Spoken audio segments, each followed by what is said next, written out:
distance and scale. The same underlying interaction can be gentle around small worlds, intense near dense stars, or stretched and subtle across vast regions of space. In this video, the aim is to explore how gravity works around the universe, not as a single uniform rule, but as something that takes on different expressions in different environments. From planets and moons to stars, galaxies, and the space between them, this is a slow and steady journey through how gravity shapes the universe. There is no rush, and no need to hold everything at once, just a calm exploration of a force that feels simple close to home, and grows quietly more complex the farther out you go. Gravity is usually encountered long before it is ever named. It is present in the way feet meet the ground, in the way objects fall when released, and in the quiet certainty that things tend to stay where they are unless acted upon. There is no obvious sensation announcing its presence, no vibration, no sound, no visible signal. Instead, gravity feels like the default condition of existence, so reliable that it fades into the background of awareness. On Earth, gravity gives weight to the body. It presses gently downward at every moment, providing resistance that muscles learn to work against from the earlier stages of movement. Standing, walking, sitting, lifting, and even resting are all shaped by this steady pull. Because it never switches off, it rarely attracts attention. Like air pressure or the passage of time, gravity becomes noticeable mostly in its absence or when something goes wrong. When an object is dropped, it falls. When a glass slips from a hand, it accelerates downward and breaks on the floor. These events feel obvious and unsurprising, as if they could not happen any other way. Over time, the mind stops questioning them. Gravity becomes not just familiar but expected. It appears uniform, predictable, and unchanging. This sense of constancy is reinforced by everyday experience.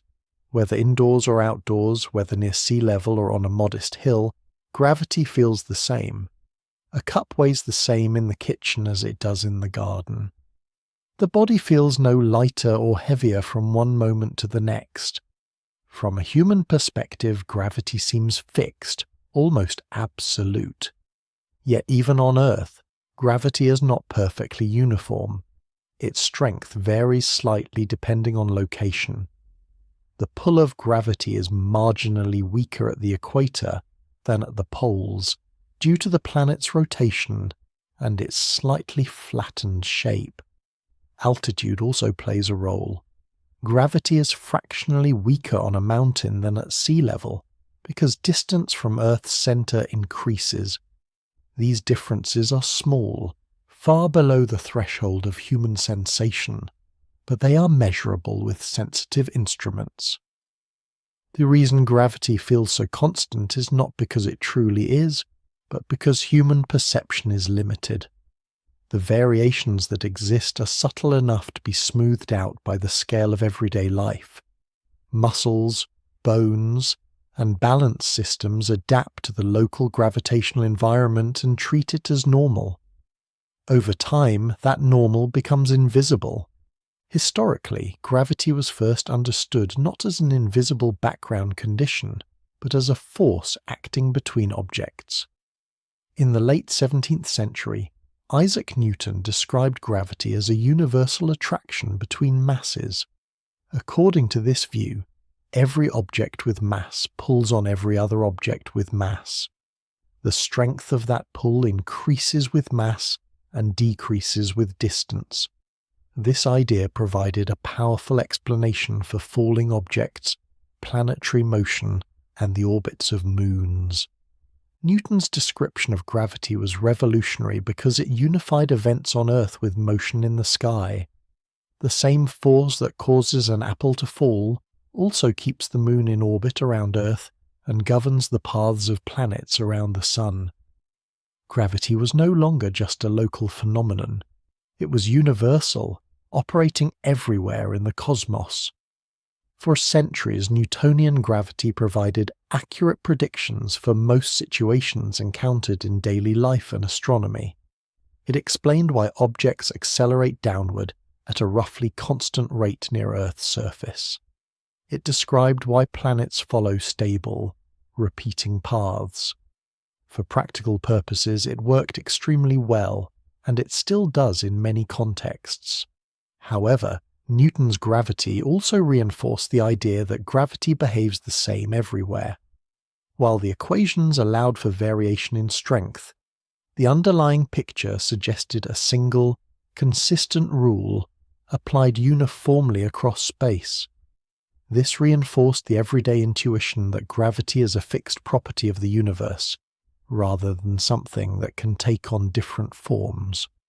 In reality, the experience of gravity on Earth represents only one local expression of a deeper phenomenon. Earth is a medium-sized rocky planet with a specific mass, radius, and internal structure. Its gravity is strong enough to hold an atmosphere, shape oceans, and anchor life to the surface, but not so strong as to crush structures or prevent movement. This balance feels natural only because life evolved within it. If Earth were slightly more massive, gravity would be stronger. Objects would weigh more, movements would require greater effort, and biological structures might need to be more robust.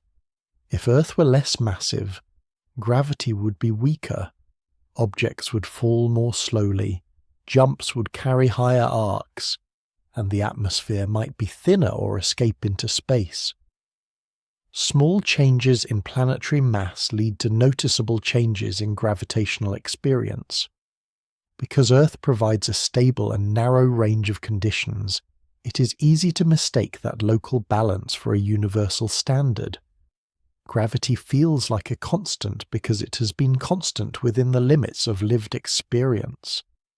But those limits are small when compared to the range of environments found across the universe. Even within the solar system, gravity varies dramatically. The Moon's gravity is much weaker than Earth's, allowing astronauts to lift themselves with ease and objects to fall slowly in graceful arcs. Jupiter's gravity is far stronger, enough to compress matter to extreme densities and dominate the motion of nearby objects. These differences do not require new laws of physics. They emerge naturally from differences in mass and size. The key point is that gravity is not something that simply exists at one strength everywhere. It depends on the properties of the objects involved. Mass, distance, and distribution all matter. The gravity felt on Earth is the result of Earth's particular combination of these factors, not a default setting of the universe. Understanding gravity as a local experience rather than a universal constant opens the door to a broader view. It invites curiosity about how gravity behaves in other places, under other conditions, and at other scales. The familiar downward pull becomes one example among many, rather than the defining case. By starting from what feels obvious and dependable, it becomes possible to gently question those assumptions. Gravity does not change abruptly from place to place, but it does change meaningfully. The version experienced on Earth is not wrong or incomplete, but it is specific. It belongs to this planet at this distance from its center, with this mass beneath the surface. Recognizing that fact does not make gravity less reliable. Instead, it places it in context. Gravity remains one of the most consistent features of the universe, but consistency does not mean uniformity. What feels constant here is part of a much wider pattern, one that stretches far beyond the ground beneath your feet. Gravity is often spoken about as a force, something that pulls objects together across empty space. This description works well enough for many everyday situations, but it is not how gravity is understood at the deepest level. In modern physics, gravity is not treated as a mechanical pull or an invisible tether stretching between objects. Instead, it is understood as a fundamental interaction that emerges from the structure of the universe itself. To see why this distinction matters, it helps to notice how gravity differs from other forces that feel more familiar. When a hand pushes a door, there is contact. When a magnet attracts metal, there is a visible interaction that weakens quickly with distance. Gravity behaves differently. It acts between objects regardless of what lies between them. It cannot be blocked, shielded, or turned off. Its influence extends across vast distances, shaping the motion of planets, stars, and galaxies alike. For a long time, gravity was described using the framework developed by Isaac Newton. In that picture, gravity is a force of attraction between masses. The larger the masses, the stronger the attraction. The farther apart they are, the weaker the pull. This description is simple, intuitive, and remarkably effective. It explains falling objects, planetary orbits, and the predictable motion of moons and comets. Even today, it remains accurate enough for many practical purposes, from engineering to spaceflight planning. However, Newtonian gravity leaves an important question unanswered. It describes how gravity behaves, but not what gravity actually is. It treats gravity as a force acting instantaneously across space, without explaining the mechanism by which that influence travels. As scientific understanding advanced, this limitation became increasingly difficult to ignore. In the early 20th century, Albert Einstein offered a radically different way of thinking about gravity. Rather than treating it as a force acting across space, Einstein described gravity as a consequence of the geometry of spacetime itself. This idea forms the foundation of general relativity, published in 1915, and it remains the most accurate description of gravity currently available. In this view, space and time are not separate backgrounds against which events unfold. They are combined into a single physical structure called spacetime. Spacetime has measurable properties. It can be stretched, compressed, and curved. Mass and energy tell spacetime how to curve, and that curvature tells matter how to move. Under general relativity, objects do not fall because they are pulled by a force. They fall because they are following the straightest possible paths through curved space-time. These paths are called geodesics. To an observer embedded within space-time, this motion appears as acceleration. From the inside, it feels exactly like a force acting downward. This idea can feel abstract at first because curved space-time is not something that can be directly seen or touched. But its effects are measurable and precise. One of the key insights of general relativity is that gravity affects not only motion, but also time itself. Clocks tick at different rates depending on their position in a gravitational field.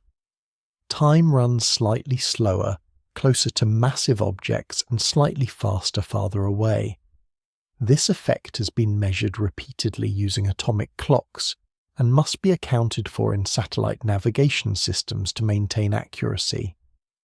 The difference between Newtonian gravity and relativistic gravity is not that one is wrong and the other is right.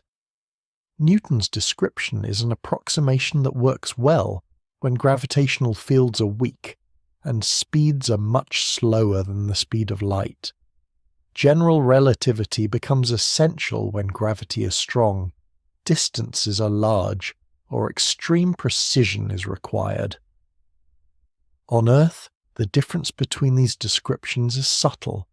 Everyday experience does not reveal the curvature of space-time. Objects still fall downward, orbits remain stable. The familiar picture of gravity as a force continues to work. This is why gravity feels simple and intuitive at human scales. The deeper structure is hidden beneath effects that are too small to notice directly. Spacetime itself is not a passive stage.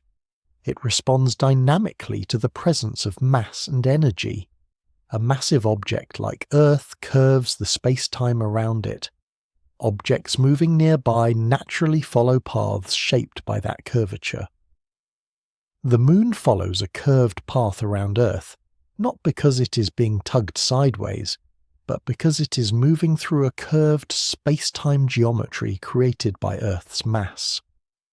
An important feature of this picture is that gravity is not something added on top of space. It is built into the shape of space and time themselves. Where space-time is more curved, gravity appears stronger. Where space-time is flatter, gravity appears weaker. This provides a natural explanation for why gravity varies from place to place without requiring any change in physical laws.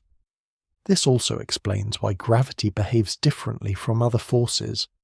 There is no gravitational substance flowing between objects. There are no particles carrying gravity in the everyday sense. Instead, there is a continuous geometric structure that governs motion everywhere. Objects respond to that structure simply by existing within it. One way to understand this intuitively is to imagine motion without gravity. In empty, flat space-time, an object moves in a straight line at constant speed. This is the natural state of motion. Gravity changes what counts as a straight line by altering the geometry through which objects move. What appears curved or accelerated to an observer is actually straight motion within a curved space-time. This perspective also clarifies why gravity cannot be switched off. As long as mass and energy exist, space-time will have structure. As long as space-time has structure, motion will be guided by that structure. Gravity is not a feature layered onto the universe. It is woven into its geometry. Importantly, general relativity predicts effects that Newtonian gravity cannot. These include the bending of light around massive objects, known as gravitational lensing, and the precise precession of planetary orbits. These predictions have been confirmed through observation and experiment, reinforcing the idea that gravity is best understood as geometry rather than force. Despite its conceptual depth, this view of gravity does not contradict everyday experience. It explains why gravity feels steady and uniform on Earth, while allowing for dramatic variation elsewhere. Near extremely massive or dense objects, space-time curvature becomes intense, leading to effects that have no Newtonian equivalent. In regions with very little mass, space-time becomes nearly flat, and gravity grows faint. By moving from a force-based picture to a geometric one, gravity becomes something both simpler and more profound. Simpler because it requires no mysterious action at a distance. More profound because it ties together space, time, motion, and mass into a single framework. This shift in understanding replaces an intuitive but incomplete idea with a deeper model that still accounts for everything already known. The sensation of weight, the fall of objects, and the motion of planets all remain exactly as experienced. What changes is the explanation beneath those experiences. Gravity in this view is not something acting within the universe. It is part of what the universe is. Gravity varies because the universe is not uniform. Objects differ in mass, they occupy different positions, and they are separated by different distances. These differences matter.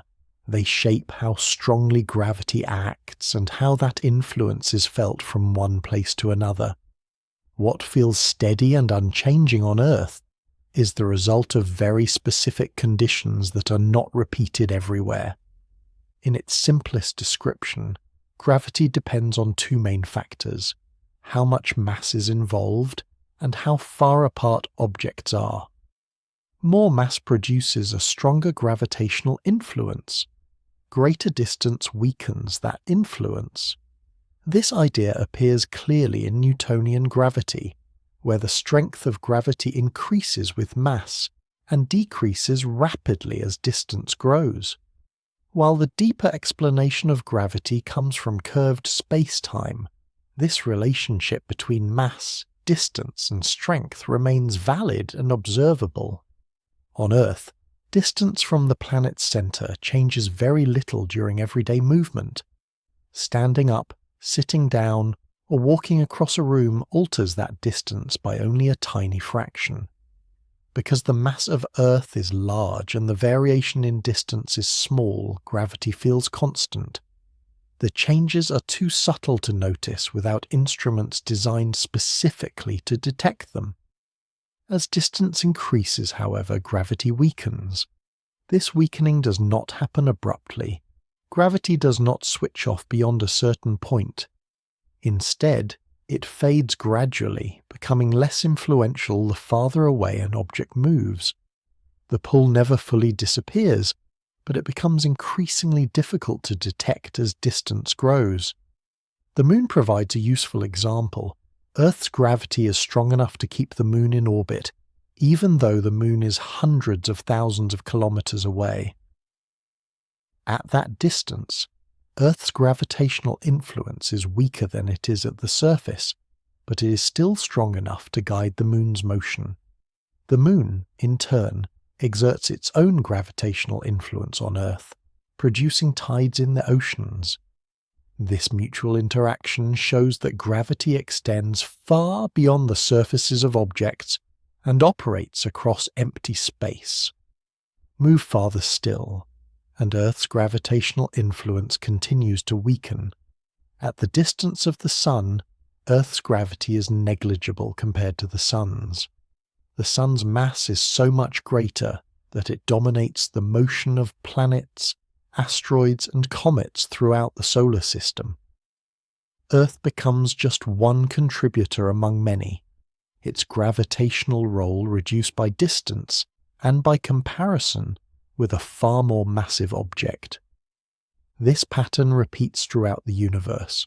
Small bodies like asteroids exert only weak gravitational influence. Planets exert more. Stars exert much more. Entire galaxies containing billions of stars produce gravitational effects that shape vast regions of space. At each step, mass and distance work together to determine how gravity behaves. It is important to understand that gravity weakens smoothly rather than fading in steps. There is no boundary where gravity suddenly ends. Even objects separated by immense distances still exert some gravitational influence on one another. The effect may be so small that it has no practical consequence, but it is never truly zero. This gradual fading is one reason gravity can be difficult to conceptualize. Human intuition often expects forces to have clear limits. Pushes and pulls usually stop when contact ends. Gravity does not behave that way. Its influence stretches outward indefinitely, thinning with distance but never vanishing completely. To describe this extended influence, physicists use the concept of a gravitational field. Gravitational field is not a physical substance filling space. It is a way of describing how gravity acts throughout a region. At every point in space, the gravitational field has a certain strength and direction, determined by the mass and distribution of nearby objects. Thinking in terms of gravitational fields helps clarify why gravity varies. Near a massive object, the gravitational field is strong. Far away, it is weak. Where multiple masses are present, their fields overlap and combine, creating complex patterns of influence. The gravity experienced at any location is the result of all relevant fields acting together. On Earth's surface, the gravitational field is dominated by Earth's mass. Contributions from the Moon, the Sun, and distant planets are present but small. They add subtle variations detectable with sensitive measurements but not noticeable in daily life. This dominance creates the impression that gravity is simple and singular. As environments change, so does the balance of gravitational fields. On the Moon, Earth's gravitational field competes with the Moon's own weaker field. In deep space, far from large bodies, gravitational fields become faint and diffuse. Motion there is governed by whichever mass exerts the greatest influence, even if that influence is small. From a relativistic perspective, this variation reflects changes in spacetime curvature. Mass and energy curve spacetime, and that curvature becomes gentler with distance.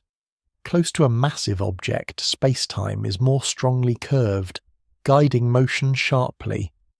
Far away, spacetime flattens and paths straighten out. The transition is smooth, continuous and predictable. This explains why gravity cannot be uniform across the universe. The universe contains objects of vastly different masses, arranged in complex patterns. There is no single gravitational environment that applies everywhere. Each location has its own balance of influences, shaped by nearby matter and energy. Even within a single planetary system, gravity varies dramatically.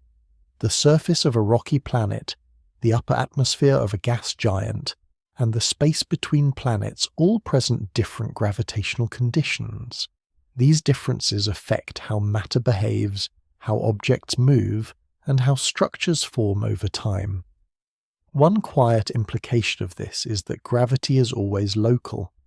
It is shaped by what is nearby, and by how far away those influences are. The gravity experienced at any point is not a universal constant imposed from outside. It is the result of the surrounding universe acting through mass, distance, and geometry. This locality helps explain why gravity feels so dependable, while also being so variable. In any given place, the gravitational environment changes slowly. Large masses move on long timescales. Distances shift gradually. As a result, gravity appears stable within a local frame of reference, even though it differs widely from one region to another. Understanding gravity as something that varies with mass and distance provides a bridge between familiar experience and the wider universe. It shows that the steady pull felt on Earth is not an exception or a rule, but one outcome among many. The same principles apply everywhere, but their effects depend on where and what you are. Gravity does not behave differently because the laws change. It behaves differently because the universe is not the same everywhere. Within a single solar system, gravity already shows a remarkable range of behavior. The same physical principles apply everywhere, but the experience of gravity changes from world to world in ways that are immediate and tangible. By comparing a few familiar destinations, it becomes clear that gravity is shaped not just by size, but by deeper properties such as density, composition, and internal structure. On Earth, surface gravity provides the baseline for nearly all human intuition. Objects fall at a steady pace. Bodies have weight that feels neither crushing nor negligible.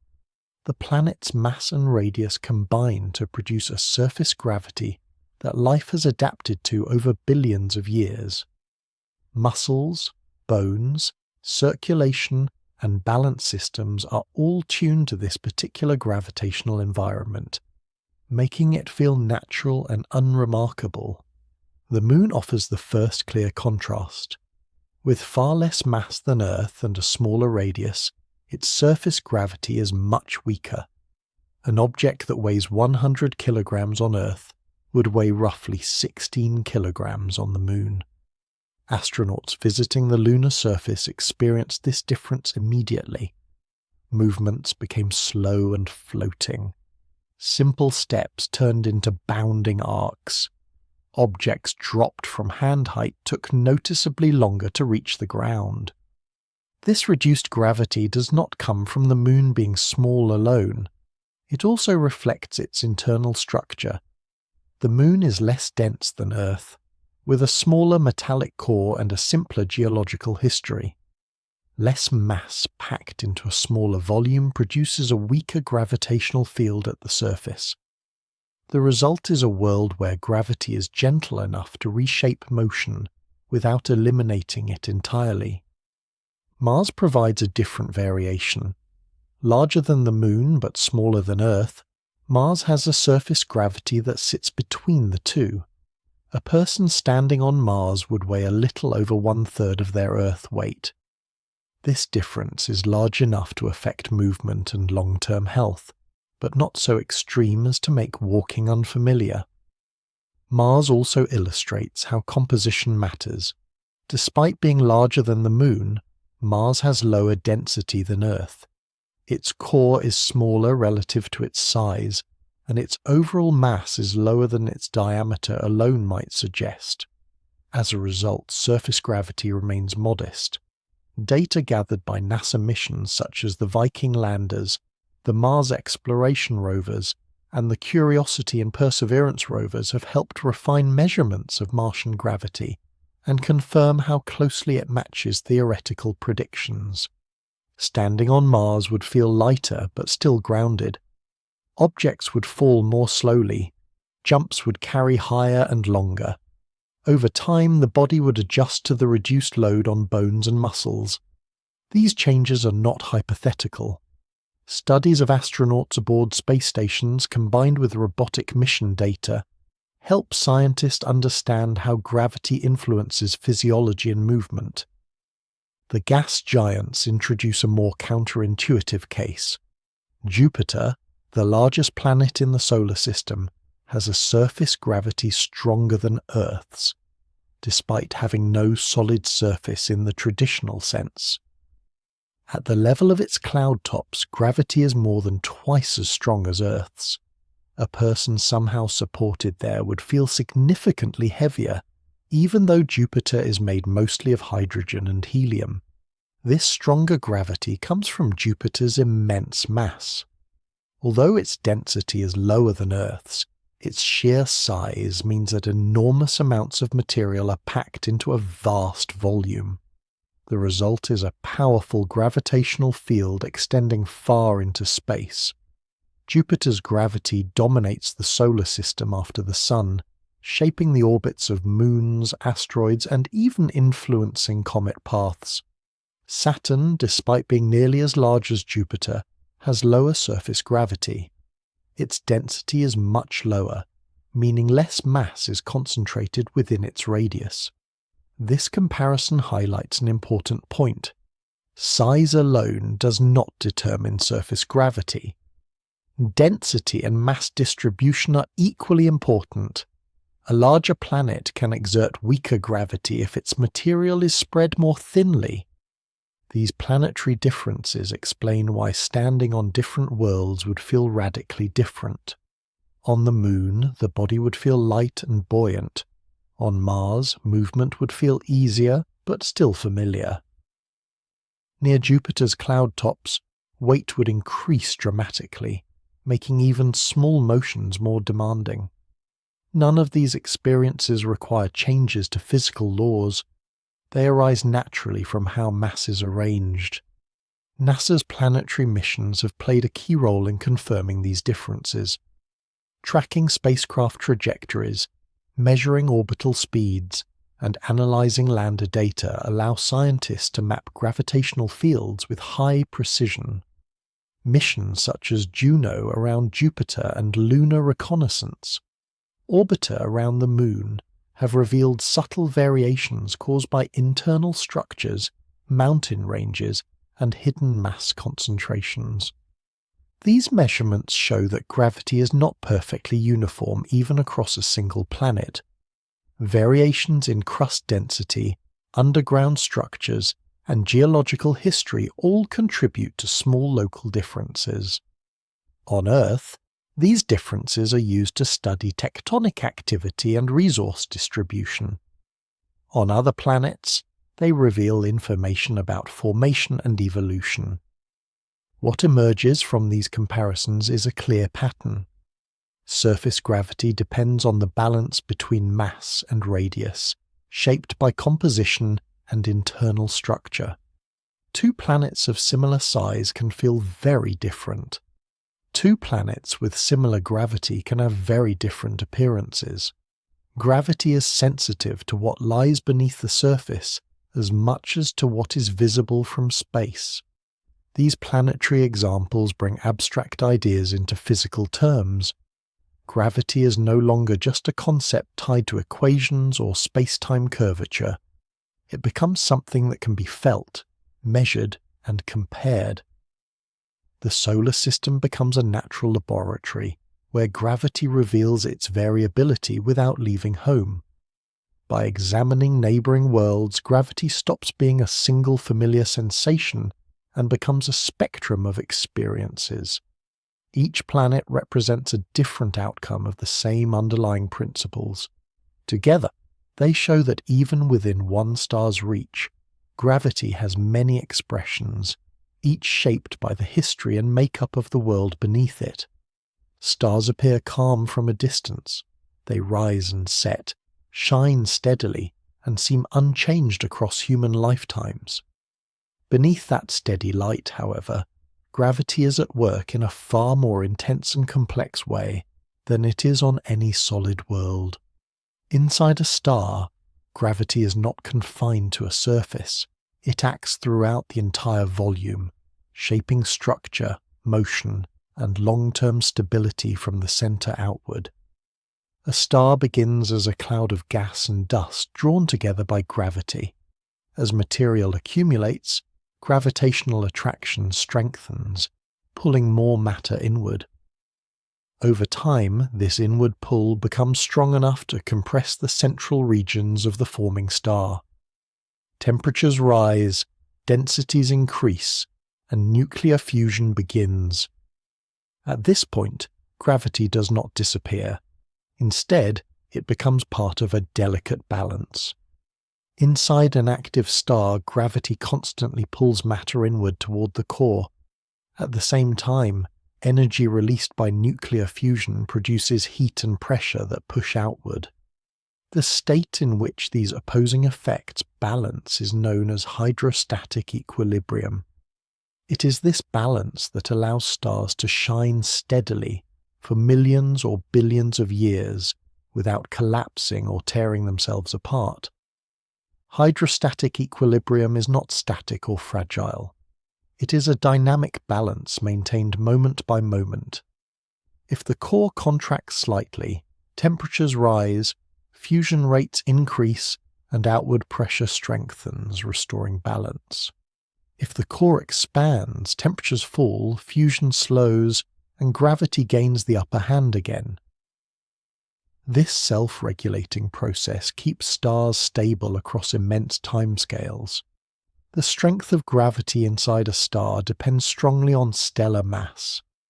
More massive stars have stronger gravity throughout their interiors.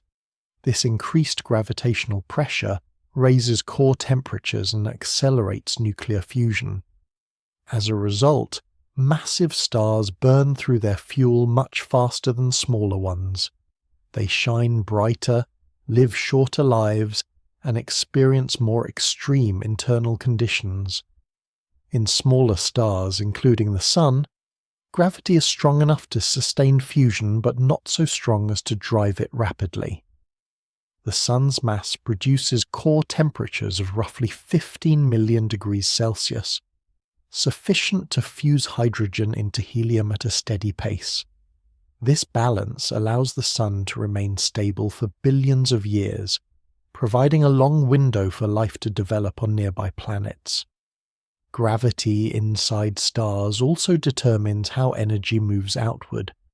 In some regions, energy travels through radiation, with photons scattering repeatedly as they move toward the surface. In other regions, energy is transported by convection, with hot plasma rising and cooler material sinking. The structure of these layers is governed by the interplay between gravity, pressure, and temperature. Solar physics has provided detailed insight into this internal structure. Helioseismology, the study of oscillations on the Sun's surface, allows scientists to probe its interior indirectly. By measuring how waves travel through the Sun, researchers infer density, temperature, and motion deep beneath the visible surface. These measurements confirm theoretical models of how gravity shapes the Sun from within. Data from missions such as the Solar and Heliospheric Observatory and the Solar Dynamics Observatory have refined this picture further. Observations of solar vibrations, magnetic fields, and energy output all point to gravity as the organizing framework that holds the star together. Without gravity, nuclear fusion would disperse the star's material into space. Without fusion, gravity would cause the star to collapse. The balance between gravity and fusion is not permanent. As stars age and fuel supplies change, gravity gradually gains influence. When hydrogen in the core is depleted, fusion slows. Outward pressure weakens. Gravity responds by compressing the core further, raising temperatures until new fusion processes begin, if possible.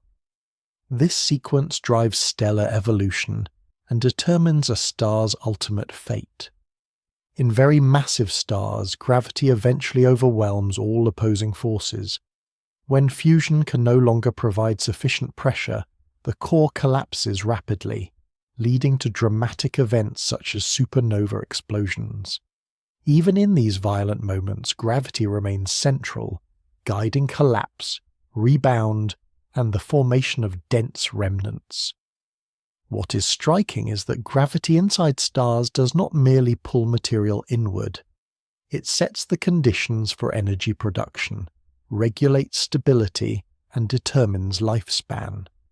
It acts as an internal architect, shaping the star from the inside out rather than operating only at a surface boundary. This view expands gravity's role beyond what is experienced on solid worlds. On planets, gravity defines weight and structure. Inside stars, gravity governs balance, transformation, and long-term change. The same interaction that holds feet to the ground also sustains the steady light of stars across the galaxy. Understanding gravity inside stars highlights its versatility. It adapts to different forms of matter, from solid rock to hot plasma, while obeying the same underlying principles. This continuity is what allows gravity to operate across such a wide range of environments without contradiction. By recognizing gravity as an internal organizing force, the behavior of stars becomes less mysterious. Their stability, brightness, and evolution all follow naturally from the balance between inward pull and outward energy. Gravity does not simply act on stars. It defines what it means for a star to exist at all. Not all objects in the solar system are large enough for gravity to dominate their behavior in obvious ways. Beyond planets and large moons lies a population of small bodies where gravity operates at its weakest practical extreme. Asteroids, comets, and tiny moons occupy a regime where gravity is present but barely assertive, shaping environments that feel almost untethered. On these bodies, gravity is often described as microgravity. This does not mean gravity is absent.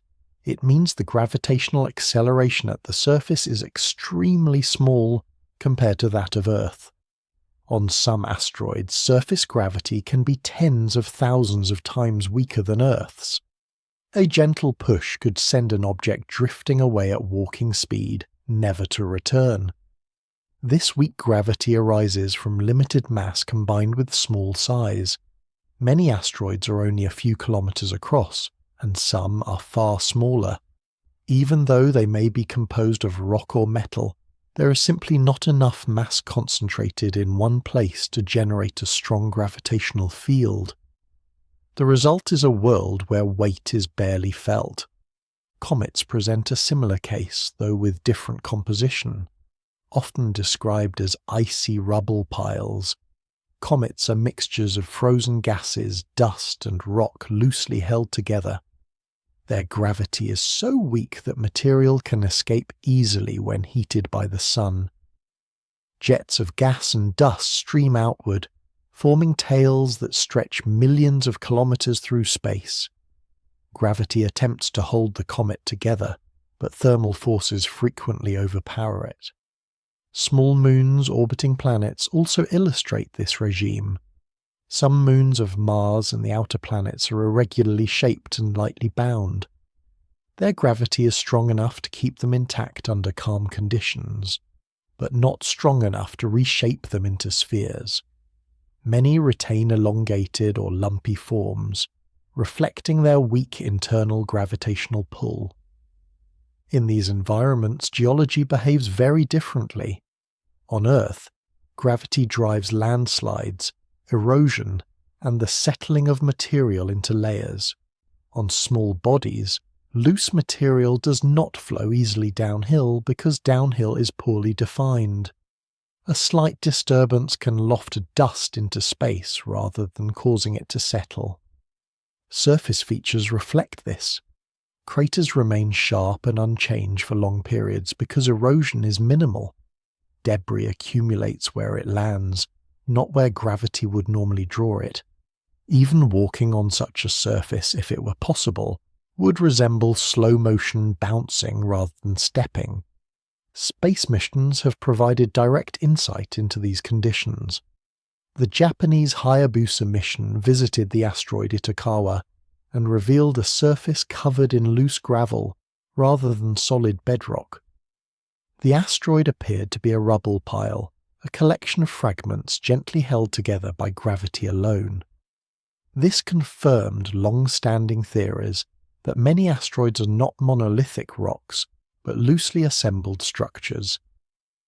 The European Space Agency's Rosetta mission offered a similar window into cometary gravity. By orbiting and eventually deploying a lander onto Comet 67P Churyumov-Gerasimenko, Rosetta demonstrated just how weak gravity can be. The lander bounced upon contact because gravity was insufficient to hold it firmly in place. Anchoring systems struggled because even small mechanical forces overwhelmed the comet's pull. These missions revealed an important truth. Weak gravity allows objects to exist in states that would be impossible on larger worlds.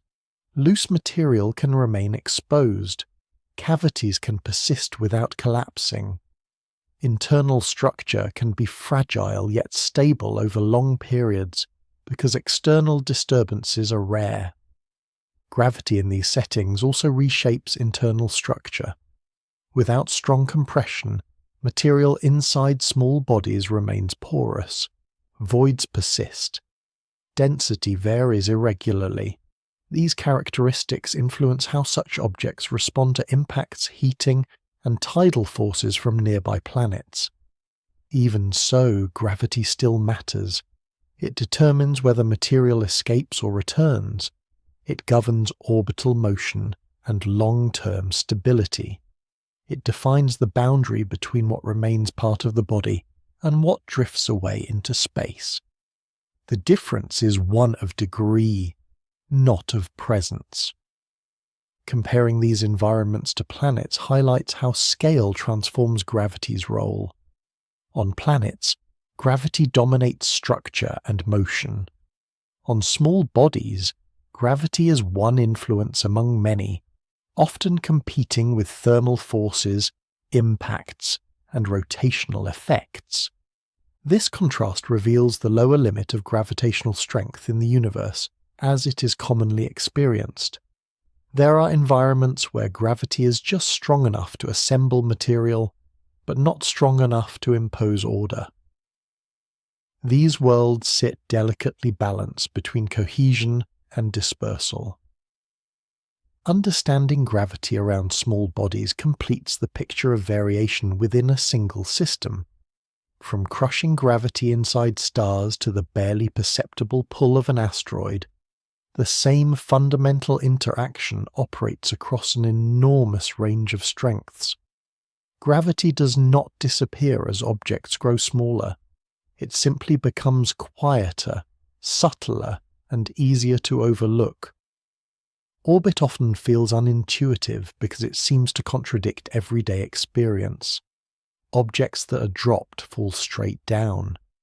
Objects that are thrown forward eventually land. From the surface of Earth, motion and falling appear to be separate things. In space, they are deeply connected. An orbit is not an object escaping gravity. It is an object falling continuously while never reaching the ground. This idea was described clearly by Isaac Newton through a simple thought experiment known as Newton's cannon. Imagine a cannon placed on a very high mountain, far above the atmosphere. A cannonball fired gently would fall to the ground not far from the mountain's base.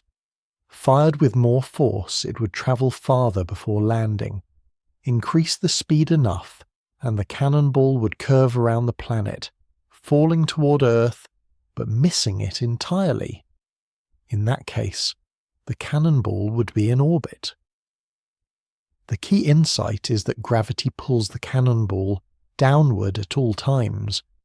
What changes is the forward motion.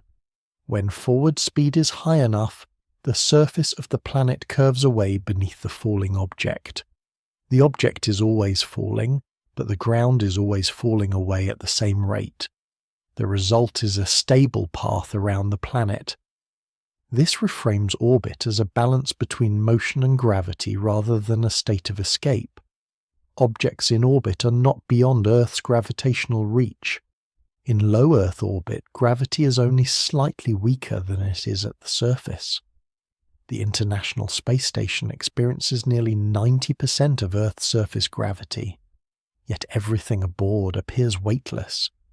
This apparent contradiction leads to one of the most common misconceptions in space science, the idea of zero gravity.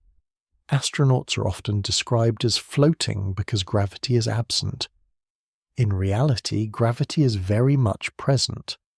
What is absent is a supporting force. Weight is not the same as gravity. Weight arises when gravity is resisted by a surface. Standing on Earth, the ground pushes upward in response to gravity pulling downward. This interaction creates the sensation of weight. In orbit, there is no surface providing that upward push. Astronauts, spacecraft, and everything inside them are all falling together under gravity. Because everything is falling at the same rate, there is no relative motion between objects inside the spacecraft. Tools float, bodies drift, liquids form spheres. This condition is more accurately described as microgravity, or free fall, rather than zero gravity. The sensation of weightlessness comes from constant falling, not from the absence of gravity. This concept aligns closely with the modern understanding of gravity as geometry. In curved spacetime, objects move along natural paths unless acted upon by other forces. An orbiting spacecraft follows such a path around Earth. Gravity guides motion rather than pulling objects inward like a rope. Seen this way, orbit is not an active struggle against gravity. It is a passive response to it. The spacecraft does not need to continuously thrust to stay in orbit. Once placed on the correct path, it follows that path naturally, shaped by Earth's mass and the curvature of space-time around it. This perspective also explains why orbits can exist around many different objects. Moons orbit planets, planets orbit stars, stars orbit the centers of galaxies. In each case, gravity provides the curvature, and motion carries objects along stable paths through that curved environment. Distance plays a role in shaping these paths. Closer orbits require higher speeds to avoid falling inward. Farther orbits require less speed because gravity is weaker. These relationships can be calculated precisely, but the underlying idea remains simple. Orbital motion is continuous falling guided by gravity. The idea can feel counterintuitive because falling is usually associated with collision. On Earth, falling objects hit the ground quickly. In orbit, the scale is different. The curvature of the planet becomes part of the motion. falling continues endlessly without impact as long as the path remains clear. Understanding orbit this way dissolves many common confusions. Satellites do not hover above Earth. They are not held up by outward forces. They are moving forward fast enough that their fall becomes a curve rather than a drop. This framing also helps explain why orbits can decay. Atmospheric drag, even very thin, slows objects slightly. Forward speed decreases. The balance shifts. The path curves more steeply inward, and the object eventually re-enters the atmosphere. Gravity remains constant throughout. What changes is motion. By viewing orbit as continuous falling, gravity becomes less mysterious and more subtle. It does not act as a simple downward pull that must be overcome. It shapes the pathways that objects naturally follow through space. Motion and gravity work together, producing stability without stillness. This understanding deepens the idea that gravity guides rather than restrains. It allows objects to move freely while remaining bound. What looks like suspension is actually perpetual descent, carefully matched to the curve of the world below. Empty space is often imagined as a place where gravity fades away, where distance dilutes influence until nothing meaningful remains. When stars disappear and galaxies recede into darkness, it can feel intuitive to assume that gravity must weaken to the point of absence. In reality, gravity does not vanish in empty space. It becomes quieter, more diffuse, and harder to notice, but it never fully leaves. What changes in regions far from stars and galaxies is not whether gravity exists, but how it is expressed. In dense environments, gravity is obvious. Objects fall, orbits tighten, and motion curves clearly. In sparse environments, gravity still operates, but its effects unfold slowly, stretched across immense distances and long spans of time. The absence of nearby matter does not remove gravity. It only reduces its immediate intensity. Gravity does not require visible objects nearby to function. Any object with mass contributes to the structure of spacetime, and each contribution extends outward indefinitely. The influence weakens with distance, but it does not stop. A star affects spacetime far beyond the reach of its light. A galaxy shapes motion well outside its luminous edge.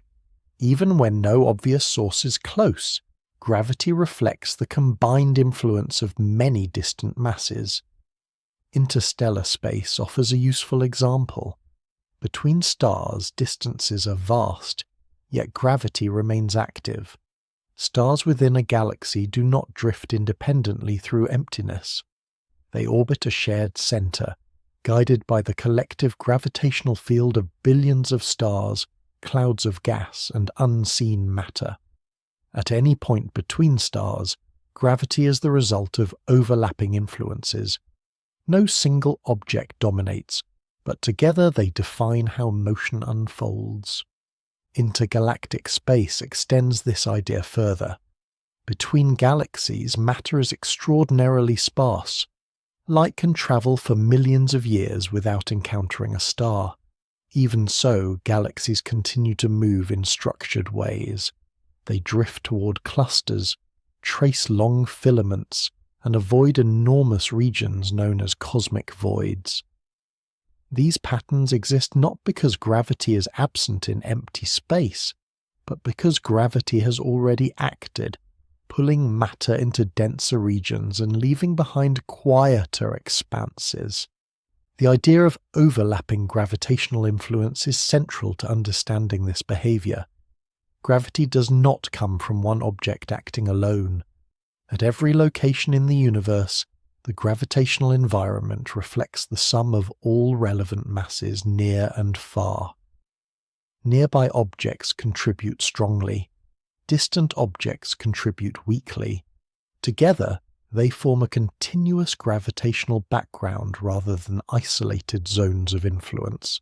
This is why gravity cannot be escaped simply by travelling far from objects. Distance changes the balance of influences, but it does not remove them entirely. Even in the emptiest known regions of the universe, gravity still shapes how matter moves and how structures evolve. Large-scale cosmic surveys have revealed this structure with remarkable clarity. Observations from projects such as the Sloan Digital Sky Survey and the Dark Energy Survey map the distribution of galaxies across enormous volumes of space. These maps show that galaxies are not scattered randomly. They form a vast network often called the cosmic web, made up of filaments, clusters, and immense voids. This structure emerged over billions of years through gravitational interaction alone. Cosmic voids are sometimes mistaken for places where gravity does not exist. In fact, they are evidence of gravity at work. These regions are empty because gravity has pulled matter away from them. Small differences in density in the early universe were amplified over time as gravity drew material into denser regions. The voids themselves continue to evolve, expanding and reshaping under the same gravitational influence. From the perspective of general relativity, empty space is never truly empty. Space-time exists everywhere, regardless of how much matter is present. Its geometry reflects the total mass and energy of the universe, including contributions from objects far beyond the local environment. In regions with little nearby matter, space-time is closer to flat, but it is never completely free of curvature. This helps explain why motion through deep space remains predictable. Spacecraft traveling between planets are not drifting aimlessly. Their paths are guided by the combined gravity of the Sun, planets, and more distant bodies. Even when a spacecraft appears to be moving through emptiness, its trajectory reflects a carefully calculated gravitational landscape, shaped by many sources. Gravity in empty space also plays a role in the long-term evolution of the universe. Over short timescales, weak gravitational influences seem insignificant. Over billions of years they accumulate. Small accelerations, barely noticeable in isolation, reshape structure across cosmic history. Galaxies drift together. Groups form clusters. Clusters assemble into even larger systems. None of this requires strong local gravity. It emerges from persistent, overlapping influence. Understanding gravity in empty space removes the idea that gravity must be tied to visible matter nearby. It is not something that switches on near planets and turns off elsewhere. It is a continuous feature of the universe, woven into space-time itself. What changes from place to place is not the presence of gravity, but the strength and balance of its effects. This perspective also explains why gravity feels local despite being universal. In any given place, nearby masses dominate experience. Distant masses contribute quietly, setting background conditions rather than obvious motion. Gravity is always present, but its expression depends on scale. Empty space, then, is not free of gravity. It is where gravity becomes subtle rather than dramatic. Without nearby objects to mark its presence, its influence unfolds slowly, shaping motion and structure over immense distances. What appears empty is still structured. What seems inactive is still governed. Gravity does not need crowded regions to exist. It only needs mass somewhere in the universe to leave its imprint everywhere. Gravity does more than guide motion and shape structure. It also influences time itself. This idea can feel strange because time is usually experienced as something steady and universal, ticking forward at the same rate everywhere. In everyday life, seconds feel identical whether they pass in a city, on a mountain, or deep underground. Yet according to modern physics, time does not flow at a single universal pace. It changes with gravity. This effect is known as gravitational time dilation, a prediction of Albert Einstein's theory of general relativity.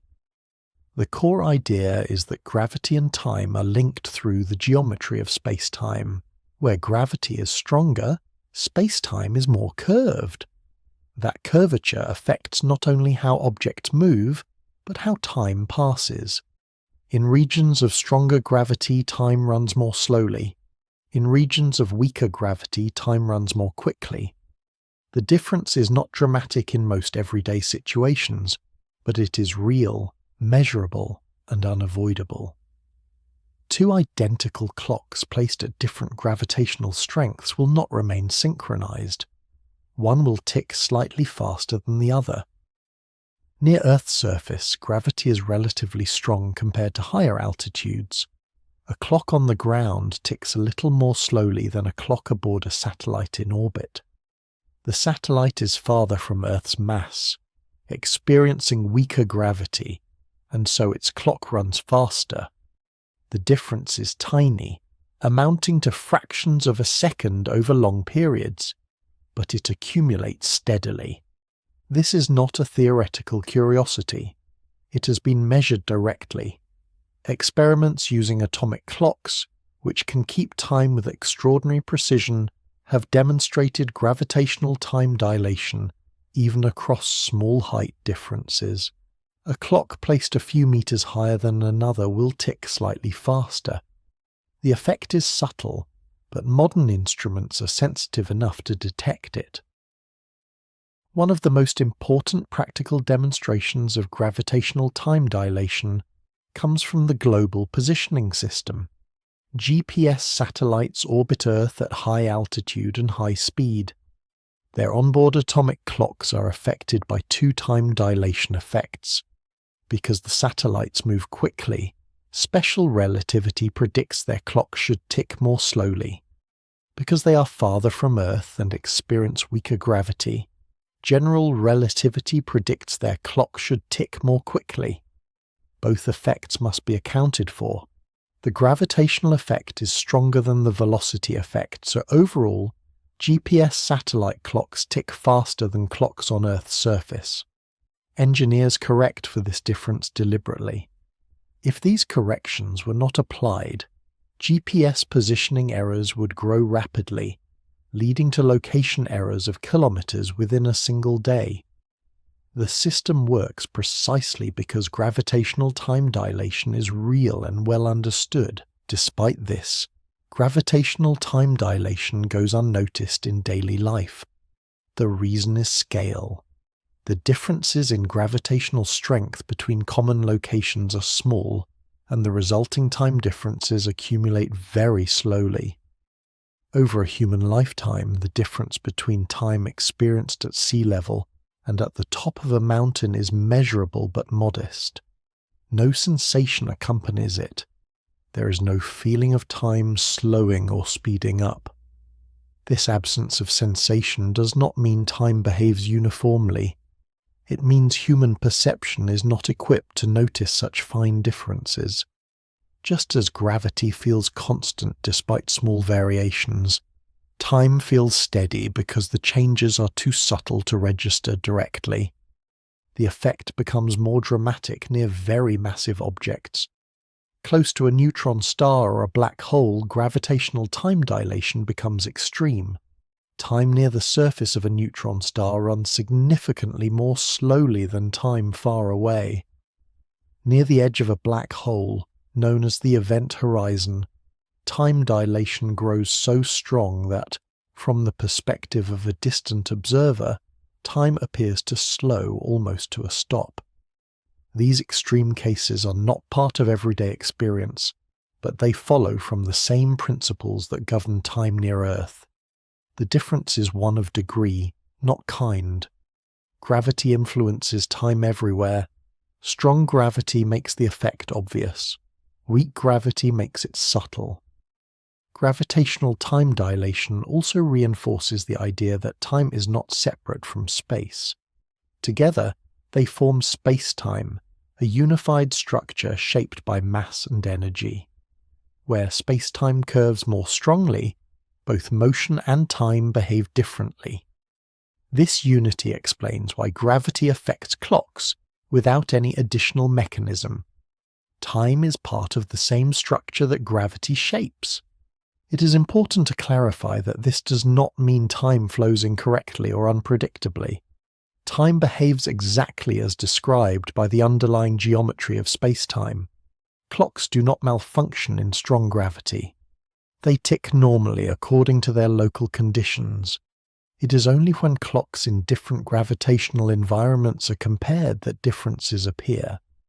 Each clock measures its own proper time, the time experienced locally.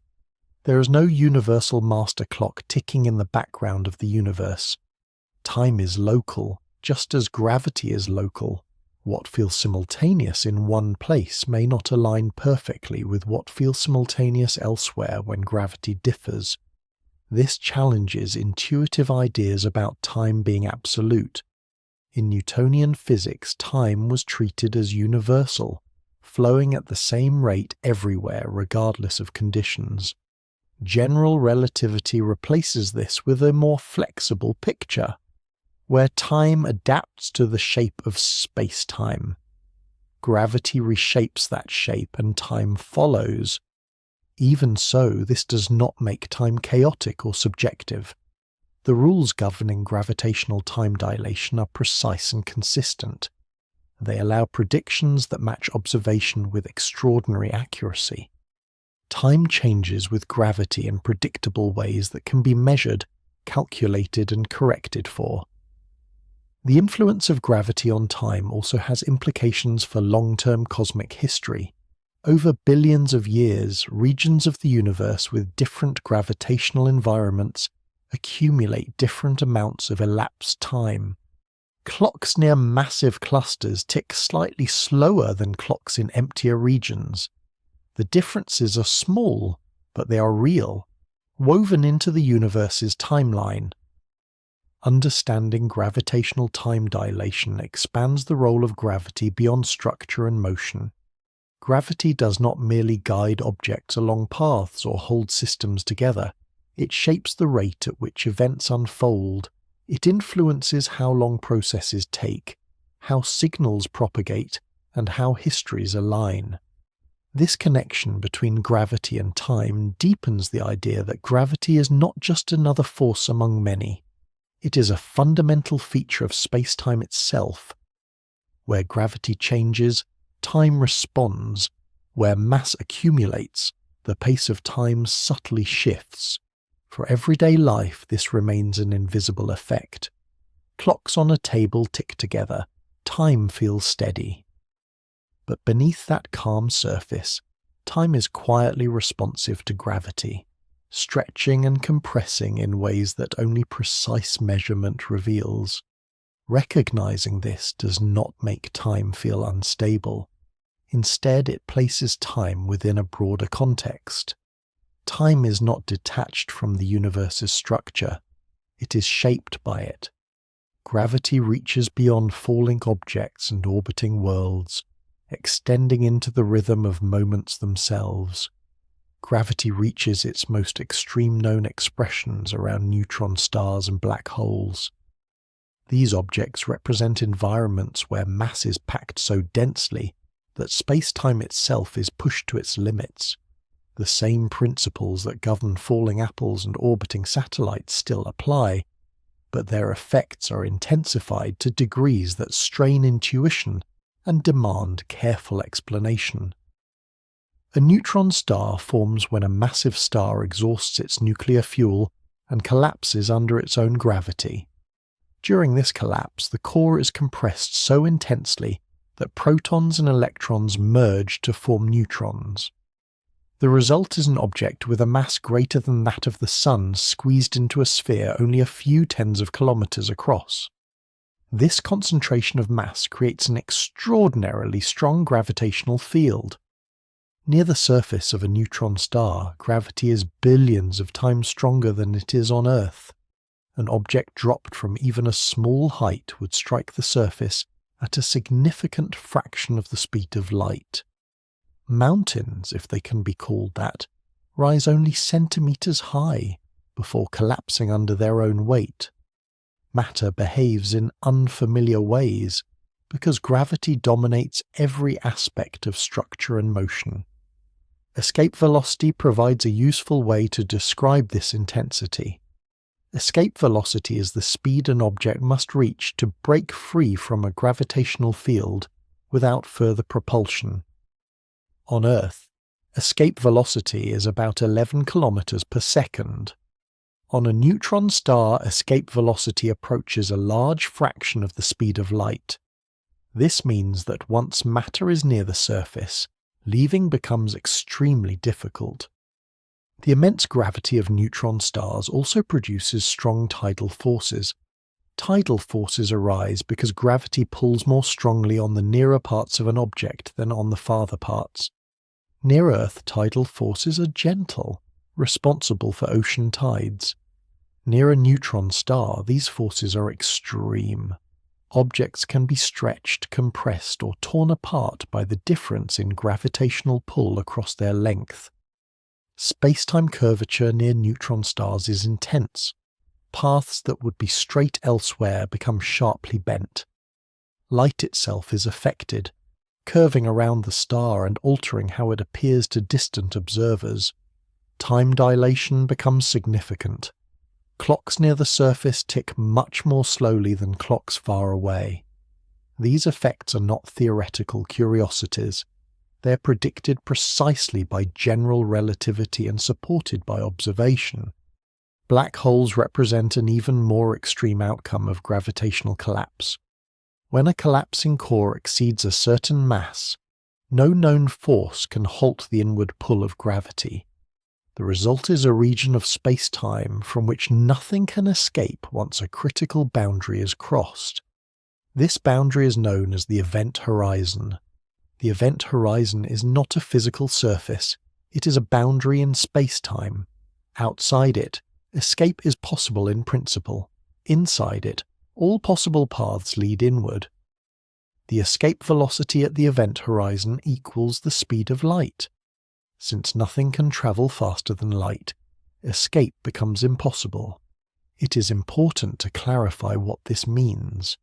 Gravity at the event horizon is not infinite.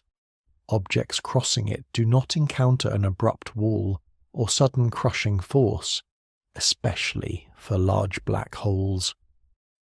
What changes is the structure of space-time itself. Directions that once led outward now point inward. Falling inward becomes as inevitable as moving forward in time. Closer to the center of a black hole, space-time curvature grows stronger. Tidal forces increase dramatically. In some cases, these forces would stretch objects into long, thin shapes, in a process sometimes called spaghettification. This effect arises because the gravitational pull at the near end of an object is much stronger than at the far end. Escape velocity and spacetime curvature are closely linked in these environments. As gravity intensifies, spacetime curves more sharply. Motion becomes increasingly constrained. The idea of gravity as a pulling force gives way almost entirely to gravity as geometry. Objects follow paths dictated by spacetime itself. For a long time, neutron stars and black holes were studied only indirectly. Their gravity revealed their presence through effects on nearby matter. Stars orbiting invisible companions, gas heating and emitting radiation as it spiraled inward, precise timing variations in pulsars, which are rapidly rotating neutron stars emitting regular beams of radiation. In recent years, direct observational evidence has transformed understanding. The Laser Interferometer, gravitational wave observatory known as LIGO, detected gravitational waves produced by the merging of black holes and neutron stars. These waves are ripples in spacetime itself, generated by accelerating masses in extreme gravitational fields. Their detection confirmed key predictions of general relativity and provided new insight into gravity at its strongest. Another breakthrough came from the Event Horizon Telescope, a global network of radio observatories that produced the first images of black hole shadows. These images show light bent and captured by intense gravity near the event horizon. They do not show the black hole itself, but the effect of its gravity on surrounding matter and radiation. These observations anchor extreme gravity firmly in reality. Neutron stars and black holes are not theoretical oddities. They are common outcomes of stellar evolution, scattered throughout galaxies, influencing their surroundings through gravity alone. Despite their intensity, these environments do not require new physical laws. The same equations that describe gravity near Earth describe gravity near a black hole. The difference lies in scale. When mass is concentrated enough, familiar effects become dramatic. This contrast highlights gravity's full range. Earlier environments showed gravity as gentle, barely noticeable, or quietly shaping motion over time. Near extreme objects, gravity becomes dominant, overwhelming other influences and revealing aspects of spacetime that remain hidden elsewhere. It is also worth noting that even in these extreme settings, gravity behaves predictably. Paths can be calculated, time dilation can be measured, tidal forces follow precise relationships. There is no chaos in the laws themselves, only intensity in their consequences. Understanding gravity near neutron stars and black holes completes the spectrum. From barely perceptible pull around small bodies to crushing curvature near collapsed stars, gravity reveals itself as a single interaction expressed across many scales. These extremes do not invalidate the calm familiarity of gravity elsewhere. They contextualize it. The quiet downward pull felt on Earth is one expression of the same phenomenon that bends light, slows time, and traps matter near the most extreme objects in the universe. Gravity does not change its nature in these places, it reveals it. Between stars, gravity operates on scales that stretch far beyond individual systems. A single star is shaped by its own mass and internal balance, but no star exists in isolation. Each one moves within a broader gravitational environment, influenced by countless others over immense distances and long spans of time. Within a galaxy, stars orbit a shared center of mass. This center is not usually marked by a single object, but by the combined mass of stars, gas, dust, and unseen matter distributed throughout the galaxy.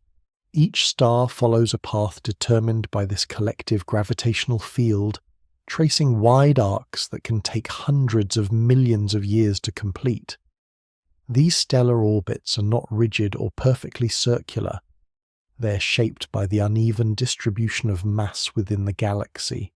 Regions with more mass exert stronger influence, subtly altering stellar paths. Over time, stars drift inward or outward, tilt their orbital planes, or change speed slightly, all guided by gravity acting patiently across deep time. Star clusters provide a more intimate setting for gravitational interaction. In these dense groups, stars are born together from the same cloud of gas. At first, they are tightly packed, their mutual gravity binding them into a shared system. Each star feels the pull of many neighbors at once, creating a constantly shifting pattern of influence.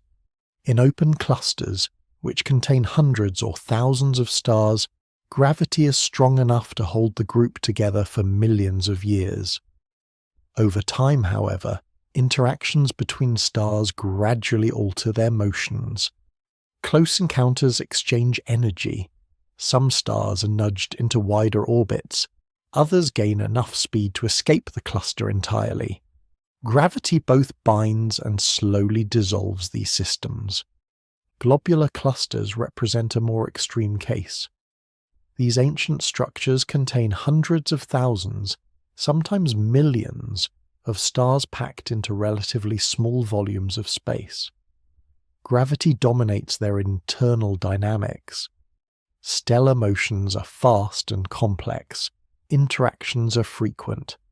Yet despite this activity, globular clusters can remain intact for billions of years, held together by the combined gravitational pull of their members. Within clusters, gravity governs not just motion, but long-term evolution. Massive stars tend to sink toward the center through a process known as mass segregation. Lighter stars drift outward. Over time, the cluster develops a layered structure shaped entirely by gravitational interaction. This quiet sorting unfolds slowly, unnoticed on human timescales, but unmistakable across cosmic history. Between clusters and across galactic disks, gravity continues its work. Stars do not travel in straight lines through space. They follow curved paths shaped by the galaxy's overall mass distribution. Spiral galaxies, for example, maintain their structure through gravitational balance. Stars move faster closer to the center and more slowly farther out, yet the galaxy remains coherent rather than flying apart. Galactic dynamics research seeks to understand these motions in detail. By measuring stellar velocities and positions, astronomers infer the underlying gravitational field. Observations of star motion reveal discrepancies between visible mass and gravitational effects, pointing to the presence of dark matter. Gravity once again exposes what cannot be seen directly. Over millions of years, these gravitational interactions reshape stellar neighborhoods. Stars migrate from their birthplaces, clusters disperse, new groupings form. The galaxy remains dynamic, constantly rearranging itself under gravity's guidance. Nothing is fixed. Stability exists only in motion. Gravity between stars also influences the likelihood of encounters. In dense regions, stars can pass close enough to disturb planetary systems, altering orbits or ejecting planets entirely. In sparser regions, stars pass one another silently, separated by vast distances. The local gravitational environment determines how often such interactions occur. Despite the complexity, these motions are not random. They follow patterns that can be modeled and predicted. Gravitational interactions obey consistent rules, even when many bodies are involved. Over time, these rules produce large-scale order from countless individual motions. One striking feature of stellar gravity is how slow its effect can be. A star may take hundreds of millions of years to complete a single orbit around the galactic center. Changes that would seem imperceptible over centuries accumulate into significant rearrangements over cosmic timescales. Gravity works patiently, shaping systems without urgency. This long view helps explain why galaxies appear stable despite constant motion. Stars move, clusters evolve, and matter flows, yet the overall structure persists. Gravity provides cohesion without rigidity. It allows flexibility while maintaining form. Understanding gravity between stars marks a transition from thinking about isolated objects to thinking about collective systems. Gravity is no longer just something that binds a planet to a star or a star to itself. It becomes the organizing principle for entire populations of stars moving together through space. This perspective also prepares the way for understanding gravity on even larger scales. The same principles that govern stars within a galaxy apply to galaxies within clusters and clusters within the cosmic web. The scale changes, but the underlying interaction remains the same. Between stars, gravity is subtle rather than dramatic. It does not announce itself through sudden motion or visible collapse. Instead, it reveals itself through patterns, regularities, and slow evolution. It connects individual stars into a shared story, one written over millions and billions of years. By following how stars move together rather than alone, gravity emerges not as a local force, but as a communal influence. It binds systems, shapes histories, and carries structure forward through time. What appears calm and static from a distance is, in reality, a quiet choreography guided by gravity at work between the stars. Galaxies appear serene when viewed from afar. Vast spirals of stars rotate slowly against the dark background of space, their shapes remaining stable across millions of years.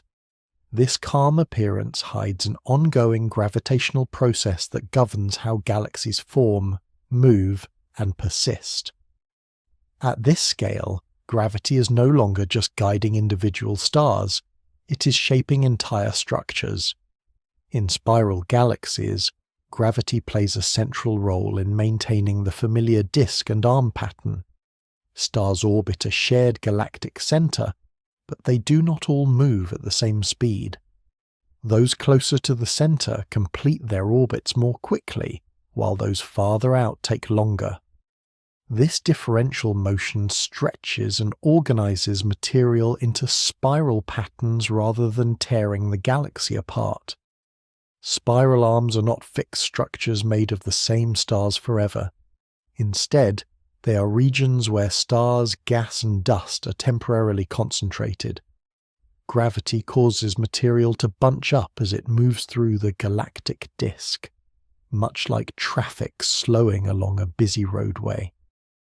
As gas clouds compress, star formation is triggered, lighting up the arms and making them visible across vast distances.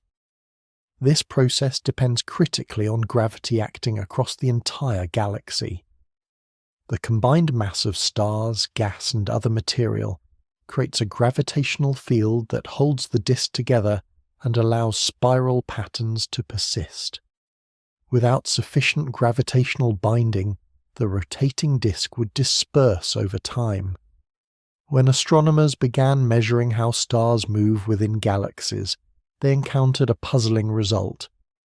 According to classical expectations, stars farther from the galactic center should orbit more slowly, much like planets farther from the Sun move at lower speeds.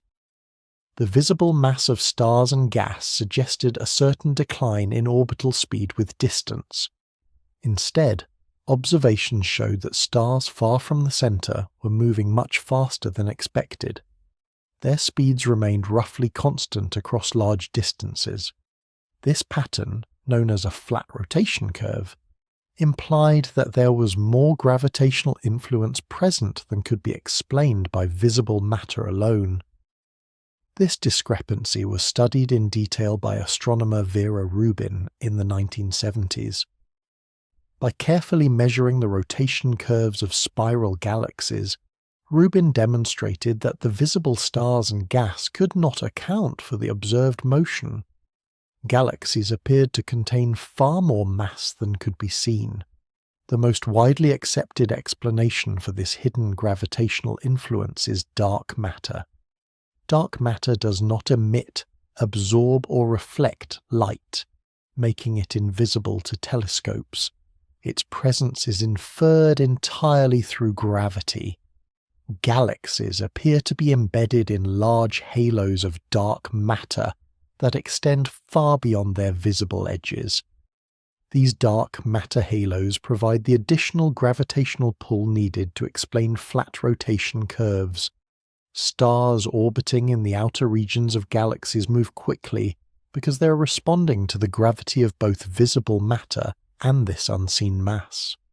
Without dark matter, many galaxies would not remain stable over cosmic time. Gravity thus becomes a tool for discovery. It reveals components of the universe that cannot be detected directly. By studying how galaxies rotate and how their structures persist, astronomers map the distribution of mass that would otherwise remain hidden. This realization reshaped understanding of galaxies. They are not simply collections of stars floating in space.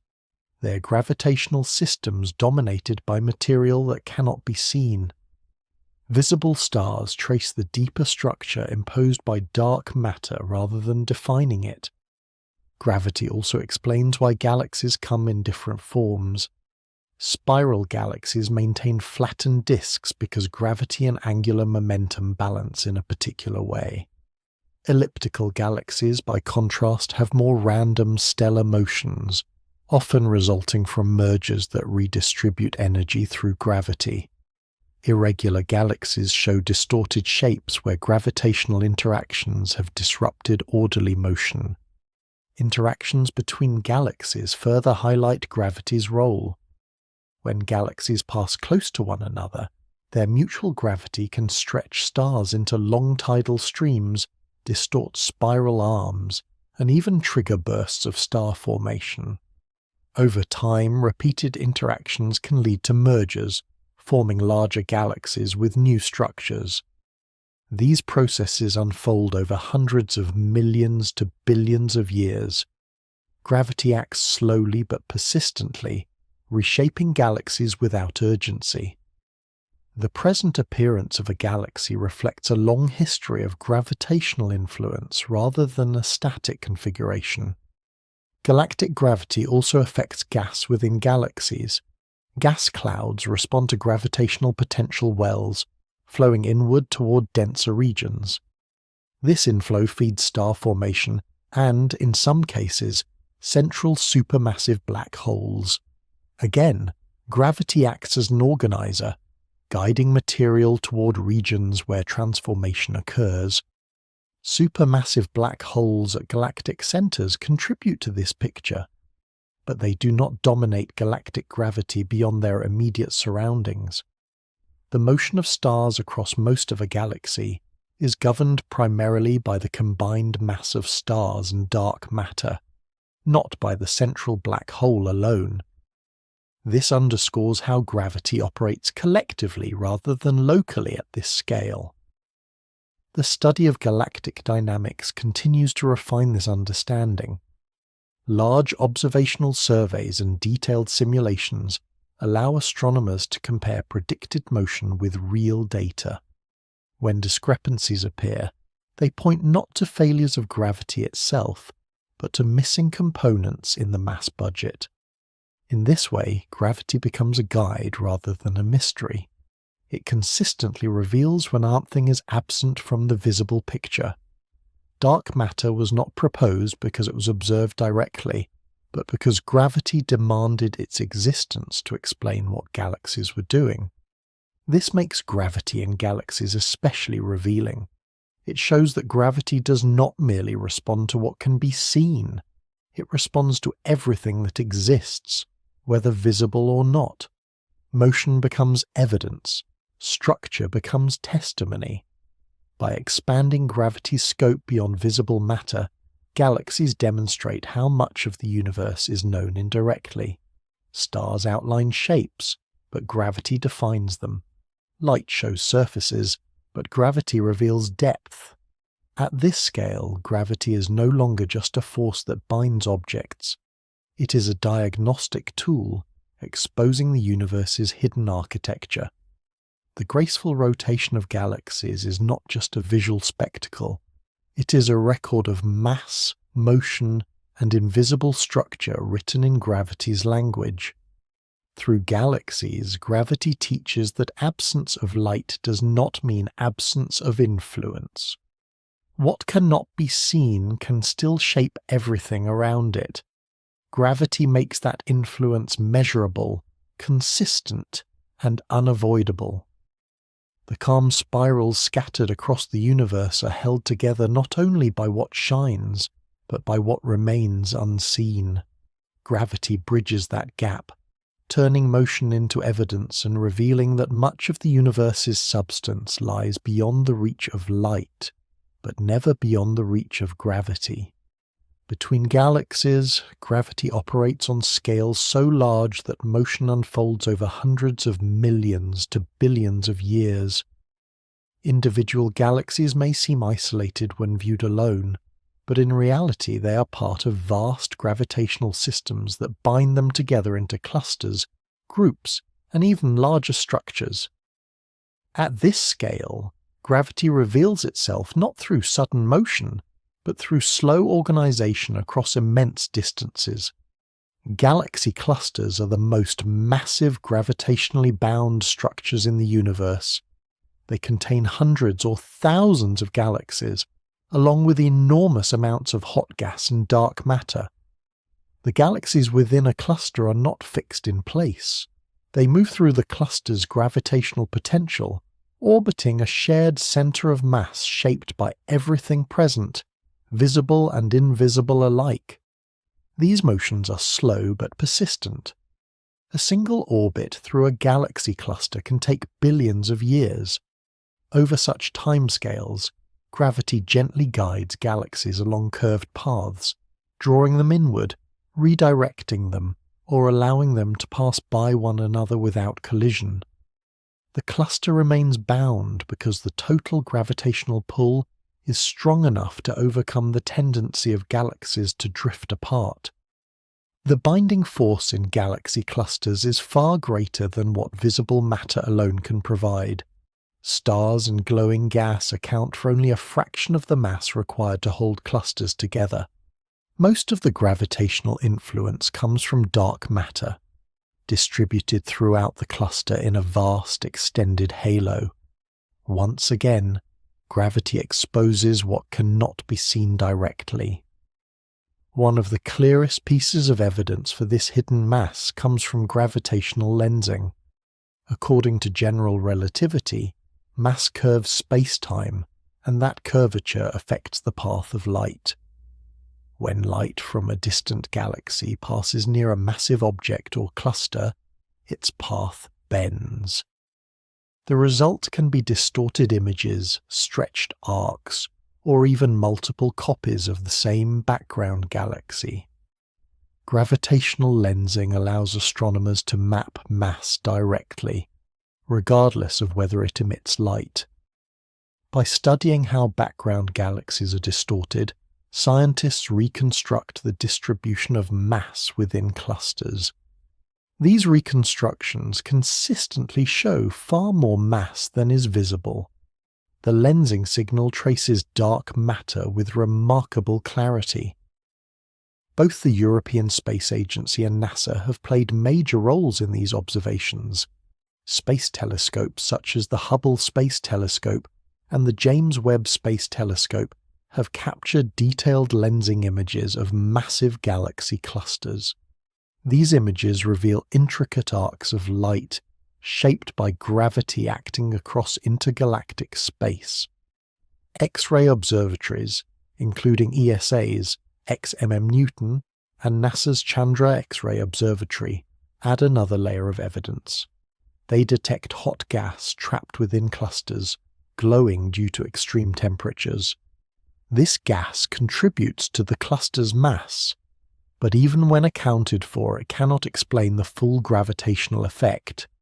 Dark matter remains essential. Gravity between galaxies does more than hold clusters together, it also governs how clusters evolve. Galaxies falling into a cluster accelerate as they approach denser regions. Their shapes can be distorted by tidal forces. Gas can be stripped away as galaxies move through the hot intracluster medium. These processes are slow but transformative, reshaping galaxies over time. Clusters themselves are not isolated. They are connected to other clusters through long filaments of galaxies and dark matter. These filaments form part of the cosmic web, the largest known structure in the universe. Gravity drives matter along these filaments, feeding clusters and superclusters over billions of years. At the intersections of filaments, gravity becomes especially influential. Matter accumulates. Clusters grow. The universe's large-scale structure emerges from the gradual amplification of tiny density differences present shortly after the Big Bang. Gravity turns those small variations into vast networks spanning hundreds of millions of light-years. What is striking at this scale is how gentle gravity appears despite its reach. Galaxies do not rush together. Clusters do not collapse violently. Motion is measured in millions of years per step. Yet given enough time, gravity produces order, hierarchy, and structure on the grandest scales imaginable. Gravitational interactions between galaxies also help test theories of gravity itself. By comparing lensing maps, galaxy motions, and simulations, astronomers check whether gravity behaves as expected across enormous distances. So far, general relativity has passed these tests with remarkable success, even at the scale of galaxy clusters. One famous example is the Bullet cluster, a system where two galaxy clusters have collided. Observations show that visible matter, primarily hot gas, has been slowed and displaced by the collision, while most of the mass inferred from gravitational lensing has passed through largely unaffected. This separation provides strong evidence that dark matter exists and interacts primarily through gravity. In this way, gravity between galaxies becomes a powerful investigative tool. It not only binds structures, but reveals their composition and history. Motion, distortion, and lensing all carry information about what lies beneath the visible surface of the universe. Despite the scale, the principles remain consistent. Mass curves spacetime. Curved spacetime guides motion. Whether dealing with a planet, a star, a galaxy, or a cluster of galaxies, gravity operates according to the same underlying rules. What changes is the scale and the timescale over which effects become apparent. Understanding gravity between galaxies completes the transition from local interactions to cosmic networks. Individual galaxies are no longer the focus. Instead, gravity is seen weaving them into larger systems, linking them across vast distances into a connected whole. This perspective reinforces the idea that the universe is not a collection of isolated islands. It is a continuous structure shaped by gravity at every level.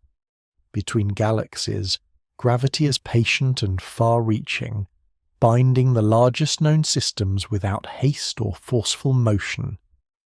Across intergalactic space, gravity quietly maintains the universe's architecture. It holds clusters together, traces unseen matter, and connects galaxies into a vast web that spans the observable cosmos.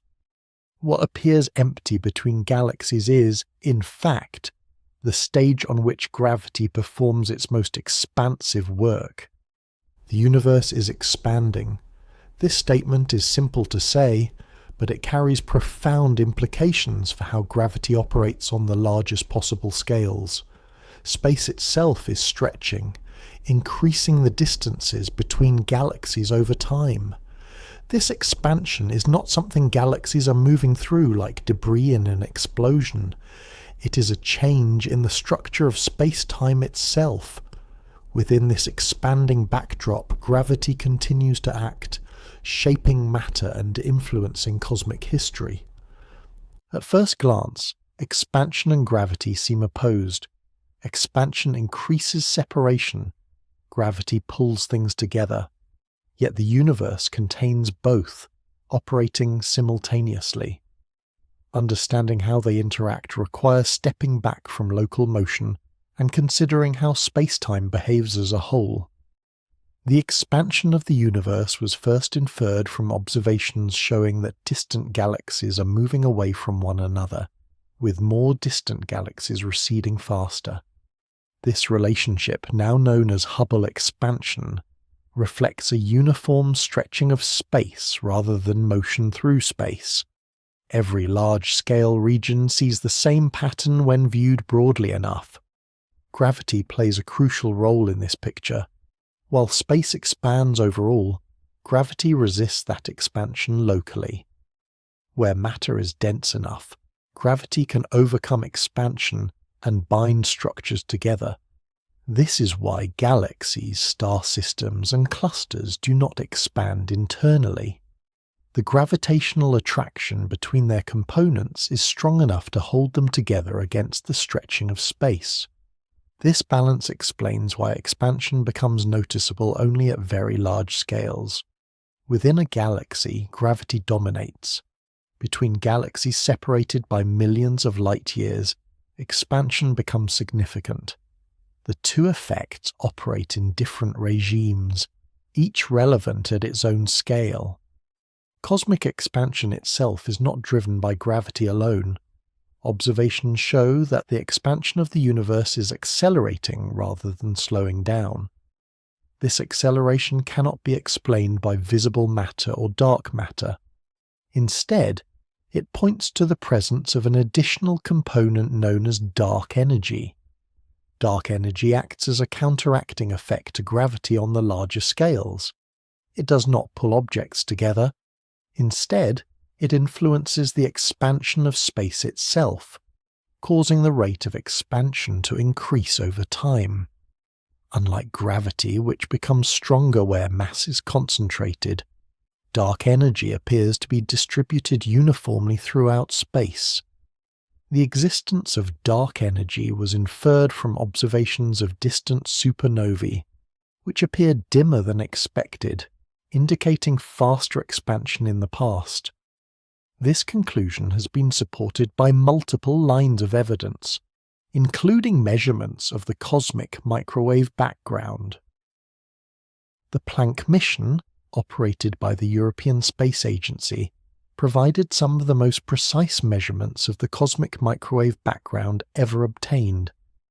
These measurements captured tiny temperature variations imprinted when the universe was only hundreds of thousands of years old. From these patterns, scientists inferred the composition and geometry of the universe. The Planck data indicate that the universe is composed primarily of dark energy, with smaller contributions from dark matter and ordinary matter. This balance determines how expansion and gravity have interacted across cosmic time. In the early universe, gravity dominated. Matter was denser. Expansion slowed as gravity pulled material together.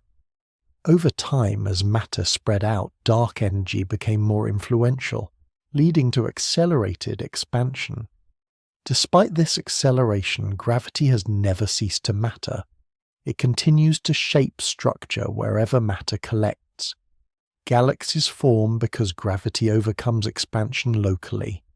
Clusters form because gravity draws galaxies together along filaments of dark matter. Even as space expands, gravity sculpts matter into recognizable forms. This interplay explains the large-scale appearance of the universe. Expansion sets the overall framework, determining how distances grow. Gravity works within that framework, creating structure where it can. The result is a universe that expands globally while remaining richly structured locally. It is important to clarify what expansion does and does not do. Expansion does not tear apart bound systems. Atoms do not expand. Planets do not drift away from their stars. Galaxies do not stretch internally.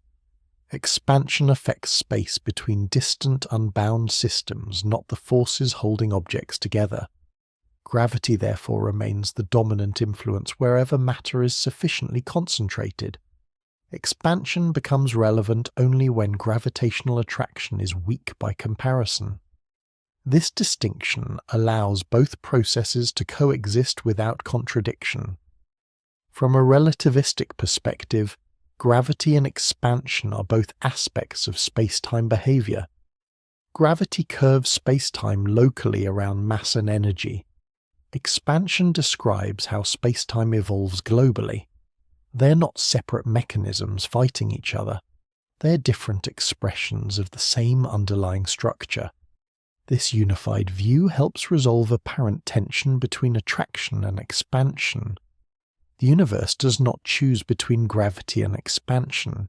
It exhibits both, each governing different scales and conditions. Over cosmic history, this balance has shifted.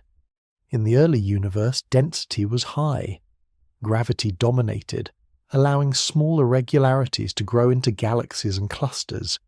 As the universe expanded and thinned out, dark energy gained influence, accelerating expansion and limiting future structure formation. Even so, existing structures remain intact. Gravity continues to operate within them.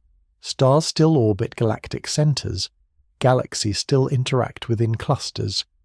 Expansion changes the large-scale future, not the local present. Understanding gravity within an expanding universe places gravity into its final context. Gravity is not a force acting within a static backdrop. It is part of a dynamic spacetime that evolves over time. Its influence depends on scale, density, and cosmic era.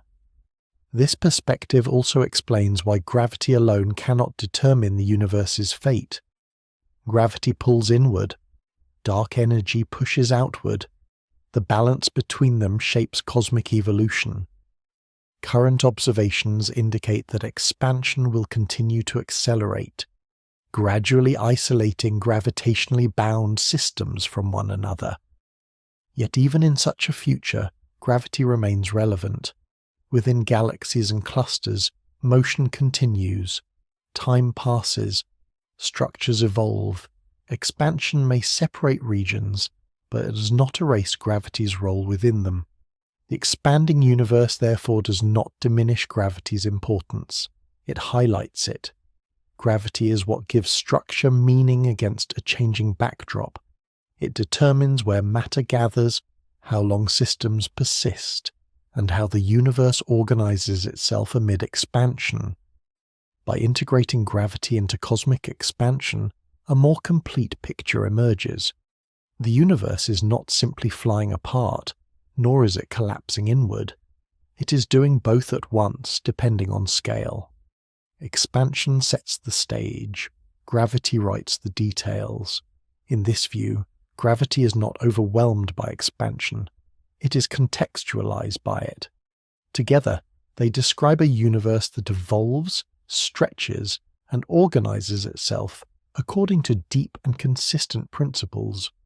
Gravity remains the thread that connects cosmic history, from the early dense universe to the structured present, and onward into an expanding future where space grows ever larger, but gravity continues to shape what remains within reach.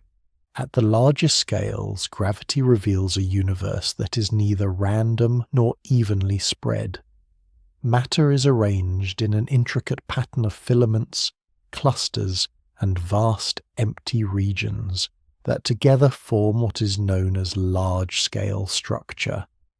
This structure stretches across hundreds of millions of light-years and represents the cumulative work of gravity acting patiently since the earliest moments of cosmic history. These immense patterns are often called the cosmic web. Galaxies are not scattered uniformly through space. Instead, they trace long, thread-like filaments that intersect at dense nodes. Between these filaments lie enormous voids where very few galaxies reside. This arrangement is not accidental.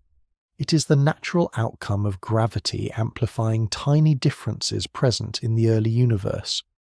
Shortly after the Big Bang, matter was distributed almost evenly, but not perfectly so. Small fluctuations in density existed at the level of a few parts in 100,000. These slight variations were enough. Over time, gravity pulled more matter into regions that were already slightly denser than average. As matter accumulated, gravity strengthened, drawing in still more material. Regions that began slightly emptier lost matter to their surroundings and became progressively more vacant. This process unfolded over billions of years. Gravity did not act quickly or violently. It worked steadily, turning subtle irregularities into vast structures.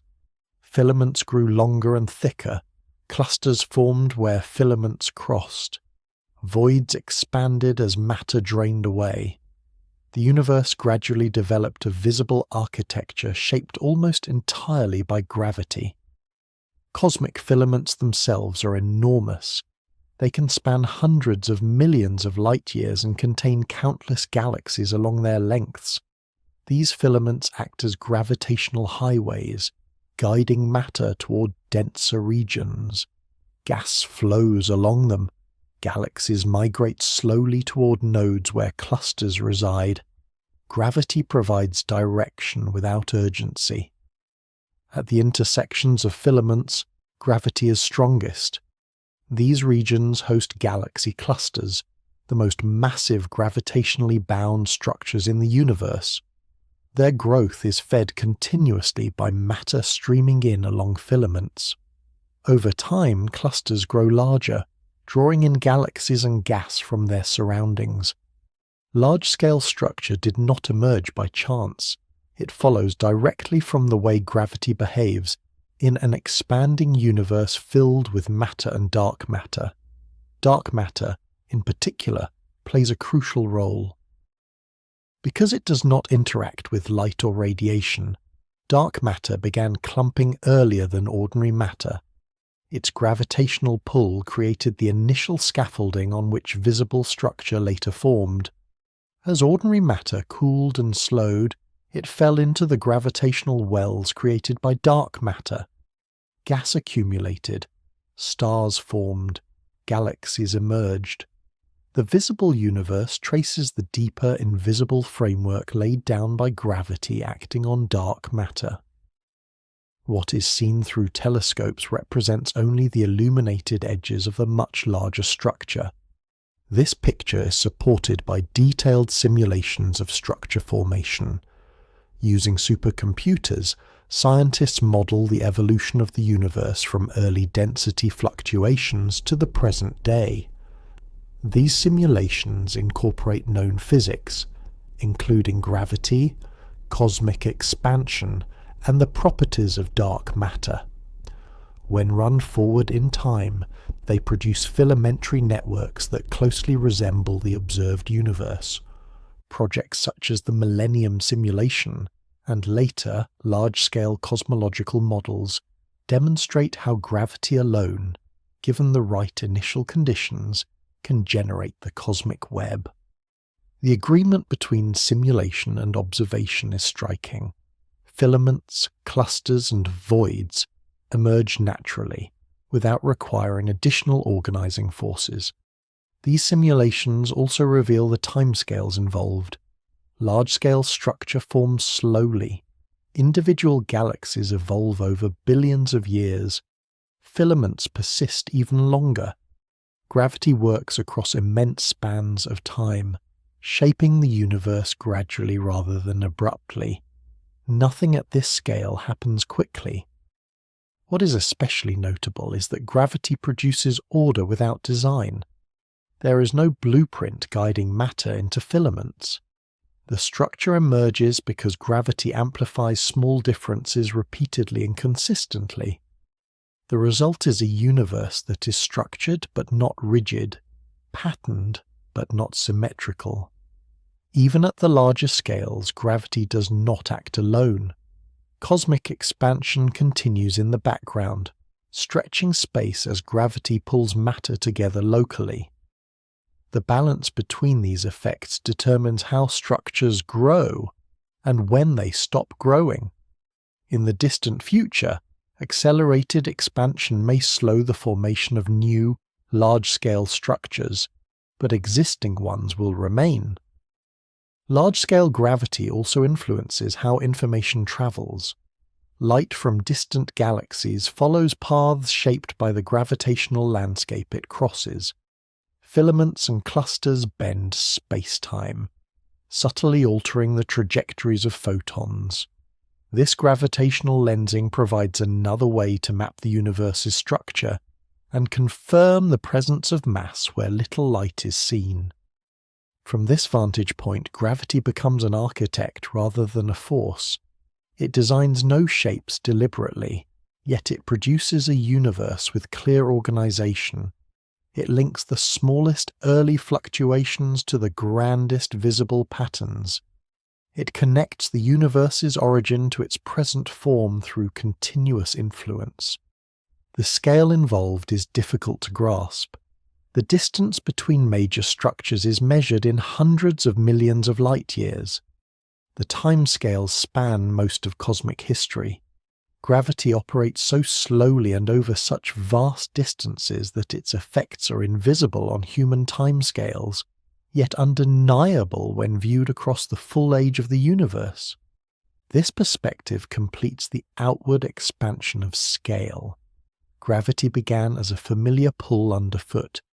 It became a guide for motion, a shaper of stars, a binder of galaxies, and finally an organizer of the universe itself. At each step, the same principles applied. Only the scale changed. Seeing gravity at the larger scales also reframes emptiness. Voids are not failures of structure. They are part of it. They exist because gravity has moved matter elsewhere. Even absence carries the signature of gravitational action. The universe's large-scale structure stands as a record of gravity's long patience. Nothing rushed, nothing was imposed suddenly. Over billions of years, gravity transformed slight unevenness into vast order. It did so quietly, persistently, and without interruption. In this sense, gravity is not just something that acts within the universe. It is something that has shaped the universe's very form. The cosmic web is gravity made visible, written across space itself. At the largest scales, gravity shows what it has always been doing. It takes what exists, amplifies differences, and allows structure to emerge naturally. From near uniformity to intricate architecture, gravity remains the guiding influence, patiently shaping the universe into the form observed today. At the smallest scales, gravity becomes strangely quiet. The familiar descriptions that work so well for planets, stars, and galaxies begin to lose their clarity. This is not because gravity disappears, but because the tools used to describe it no longer fit comfortably alongside the rest of modern physics. At these scales, gravity meets quantum mechanics, and the two do not yet speak the same language. Quantum mechanics is the framework that describes how nature behaves at very small sizes. It governs atoms, particles, and the forces that act between them. Its predictions are extraordinarily accurate. Technologies such as semiconductors, lasers, and atomic clocks rely on it every day. Gravity, by contrast, is described with equal precision by general relativity, but only at larger scales. Each theory works remarkably well in its own domain. The difficulty arises when both are needed at the same time. In extreme situations, such as the very early universe, or the deep interior of black holes, gravity and quantum effect should both be important. General relativity treats space-time as smooth and continuous. Quantum mechanics treats reality as discrete and probabilistic. When these descriptions are applied together, mathematical inconsistencies appear. The theories resist being combined. This unresolved tension has led physicists to search for a theory of quantum gravity, a framework that would describe gravity using quantum principles. Such a theory does not yet exist in a complete, experimentally verified form. What exists instead are several competing ideas, each attempting to bridge the gap in a different way. One approach is known as loop quantum gravity. This framework suggests that space-time itself has a granular structure at extremely small scales. Rather than being smooth, space may be composed of tiny loops or networks woven together. In this view, gravity emerges from the way these fundamental units connect and evolve. Time and space become quantized, much like energy levels in an atom. Another major approach is string theory. In string theory, the fundamental components of nature are not point-like particles, but tiny vibrating strings. Different vibration patterns correspond to different particles. Gravity appears naturally in this framework as a particular mode of vibration associated with a particle known as the graviton. String theory requires additional spatial dimensions beyond the familiar three, tightly compacted and hidden from direct observation. Both approaches are mathematically sophisticated and internally consistent, yet neither has been confirmed by experiment. The scales at which quantum gravity effects would become obvious are far beyond current experimental reach. Energies required to probe them directly are vastly higher than anything achievable with present technology. This is part of what makes gravity at the smallest scales so elusive. Gravity is extraordinarily weak compared to other fundamental interactions. At the level of particles, its effects are overwhelmed by electromagnetic and nuclear forces. Detecting quantum behavior of gravity directly is therefore extremely challenging. Despite this, gravity cannot be ignored at small scales.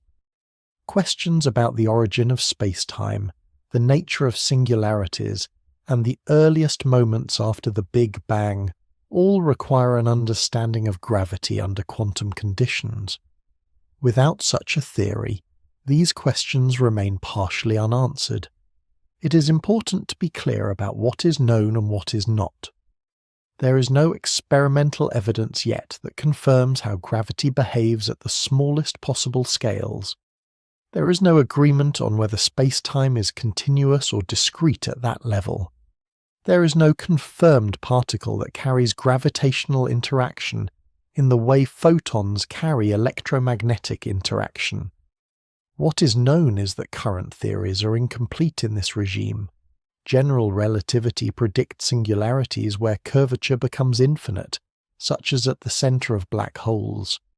Quantum mechanics suggests that infinities of this kind signal a breakdown of the theory rather than a physical reality. Reconciling these viewpoints remains one of the central challenges of theoretical physics. Researchers continue to explore indirect ways of testing ideas about quantum gravity. Observations of black holes, gravitational waves, and the cosmic microwave background may offer clues. Subtle patterns in these phenomena could hint at underlying quantum structure. So far, no definitive evidence has emerged, but the search continues. This uncertainty contrasts sharply with gravity at large scales. There, gravity is understood, measured, and confirmed with extraordinary precision. Predictions of general relativity match observation across galaxies and clusters. The theory works beautifully where spacetime curvature is gentle and quantum effects are negligible. At small scales, certainty fades. Gravity becomes a question rather than an answer. This does not represent failure, but honesty. Physics advances by recognizing the boundaries of its understanding. Gravity at the smallest scales marks one of those boundaries. The absence of a complete theory does not diminish gravity's role. Instead, it highlights how fundamental gravity truly is. It resists simplification. It connects geometry, motion, time, and structure in ways that remain only partially understood. There is also a quiet symmetry in this uncertainty. Gravity was the first force to be described mathematically, and it remains the last to be fully integrated into the quantum picture. The force that shapes the largest structures in the universe also defines the limits of current knowledge at the smallest scales. For now, gravity at the smallest scales remains an open question. Multiple ideas exist. None are confirmed. What is clear is that a deeper understanding of gravity will require new concepts, new mathematics, and new ways of testing nature. This uncertainty does not undermine what is known elsewhere. gravity behaves predictably across planets, stars, galaxies, and the universe as a whole. The mystery lies only at the extremes, where existing theories overlap. By acknowledging this limit, gravity takes on a different character. It becomes not only a force or a geometric effect, but a guide to what remains unknown. It marks the boundary between confident description and ongoing exploration. At the smallest scales, gravity reminds us that understanding is incomplete. The universe still holds layers of structure beyond present reach. What has been learned so far works remarkably well. What remains unresolved points toward future discovery. In this way, gravity at the smallest scales does not close the story. It leaves it open, quietly indicating that even the most familiar features of the universe still have depths yet to be understood. Gravity feels consistent because the human body was shaped within a very narrow gravitational range and has never known anything else. From the first moments of development, gravity is present as a constant background condition. Muscles form against it. Bones grow under its load. Balance systems calibrate themselves in response to it. By the time conscious awareness develops, gravity is already embedded so deeply into perception that it no longer registers as a separate influence. On Earth, gravity is remarkably stable on human timescales. The planet's mass does not change in any meaningful way from day to day. Its radius remains constant. Rotation introduces small variations, but these are subtle and predictable. The result is a gravitational environment that changes so slowly and so slightly that it appears fixed. What feels like a universal constant is, in reality, a local condition that remains steady enough to fade from notice. Human sensory systems are designed to detect change rather than constancy. Sudden shifts in acceleration are noticed immediately. A stumble, a fall, or a jump activates reflexes and attention. Steady downward pull does not. Gravity is always there, always the same within local experience, and so it becomes invisible to perception. The brain treats it as a baseline rather than a signal.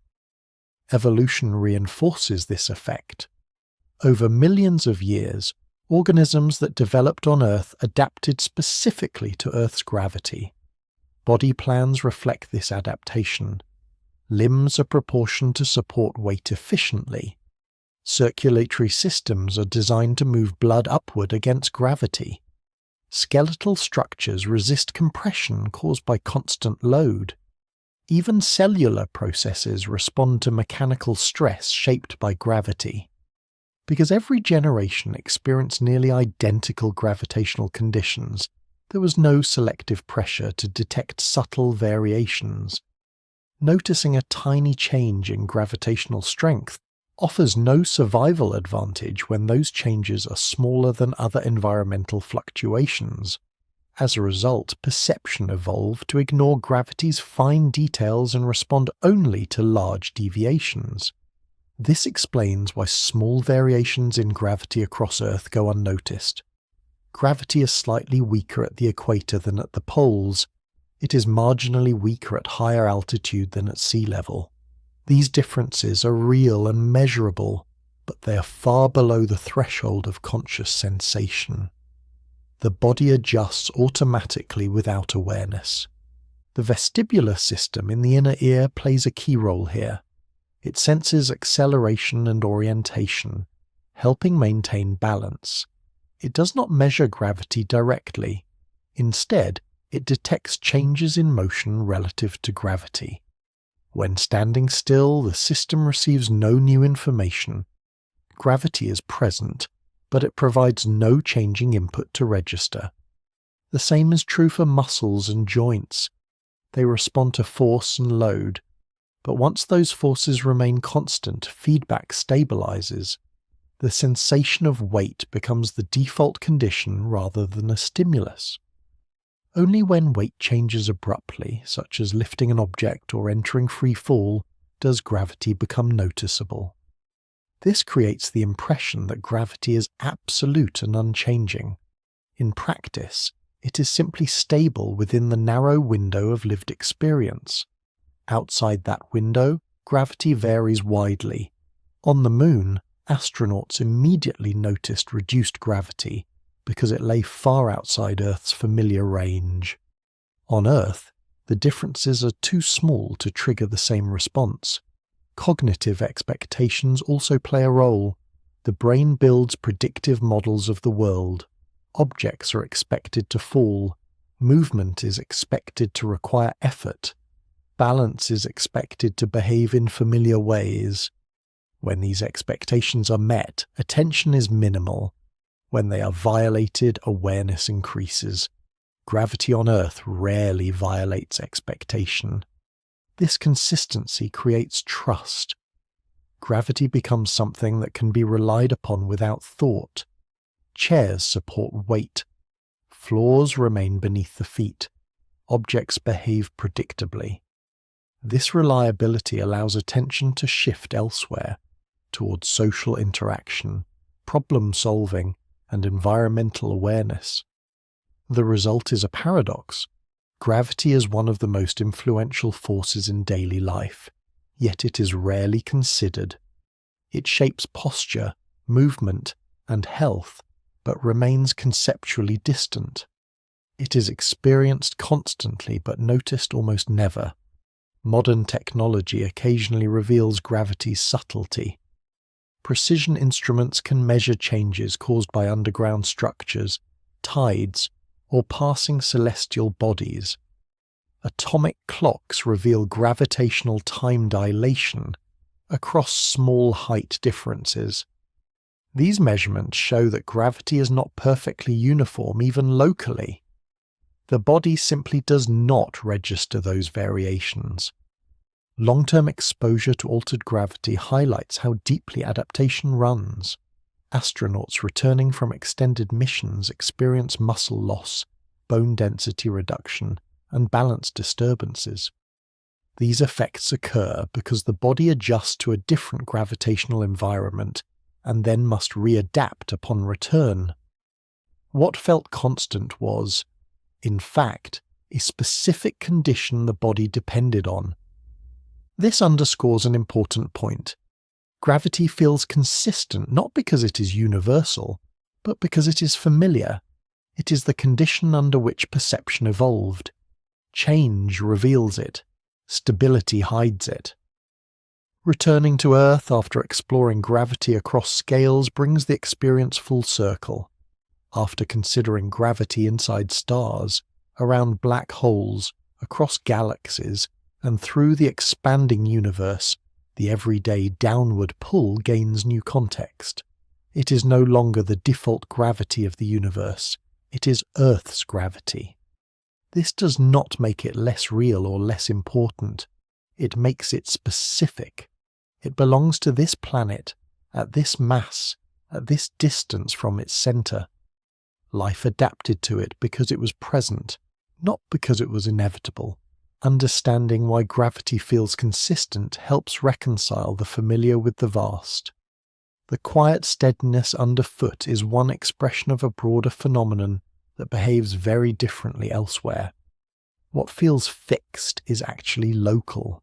What feels universal is in fact contextual. Gravity feels consistent because it has been consistent here. The universe does not guarantee that consistency everywhere.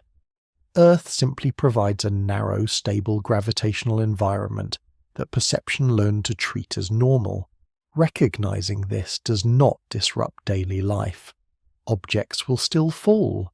Balance will still work, but it reframes experience. The constant downward pull is no longer just background. It becomes a reminder that even the most familiar aspects of reality are shaped by specific conditions. Gravity feels consistent because it has been quietly shaping bodies and minds for as long as they have existed.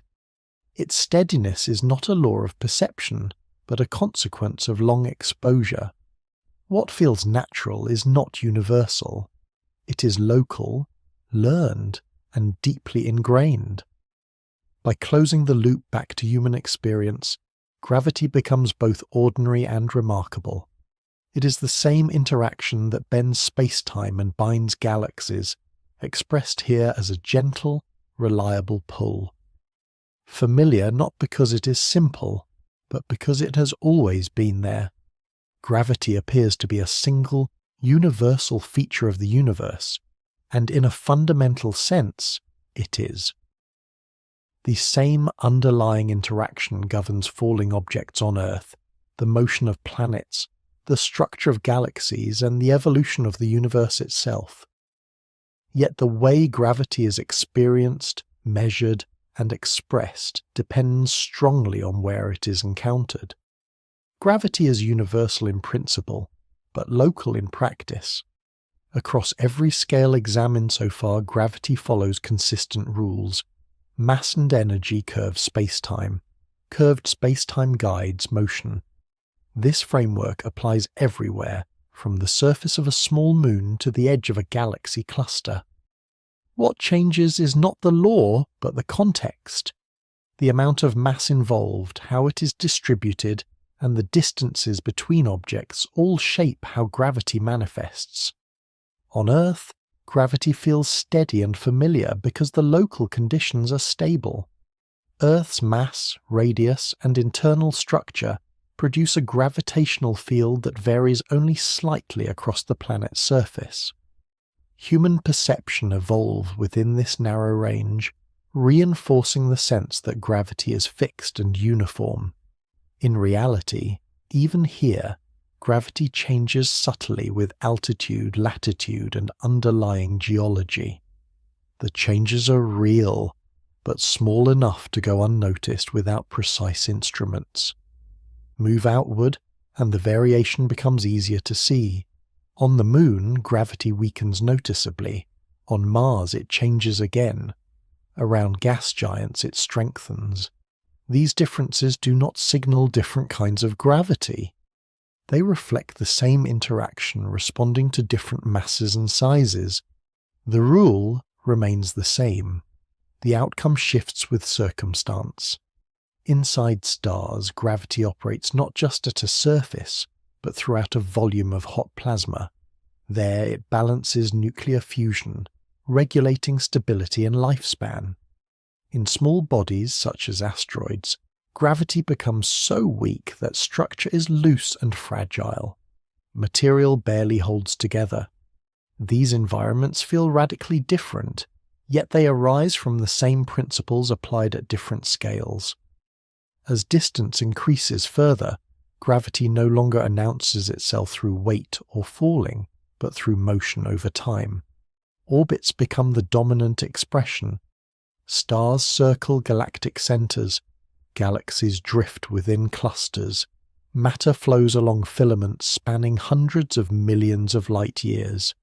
Gravity guides these motions patiently, often requiring millions or billions of years for its effects to become apparent. At the largest scales, gravity acts as an architect. It amplifies tiny variations left over from the early universe, shaping matter into the cosmic web. Filaments, clusters, and voids emerge not because gravity changes its nature, but because it is allowed to act over immense distances and long times. Structure arises gradually without design, through consistent influence. At the smallest scales, certainty fades. Gravity resists easy integration with quantum mechanics. While general relativity describes gravity with extraordinary accuracy at large scales, it does not yet align smoothly with quantum theory. This does not imply contradiction. It marks the boundary of current understanding. The same interaction that governs galaxies also defines when knowledge becomes incomplete. Seen together, these differences might appear to suggest multiple versions of gravity. In truth, They reveal a single interaction responding continuously to context.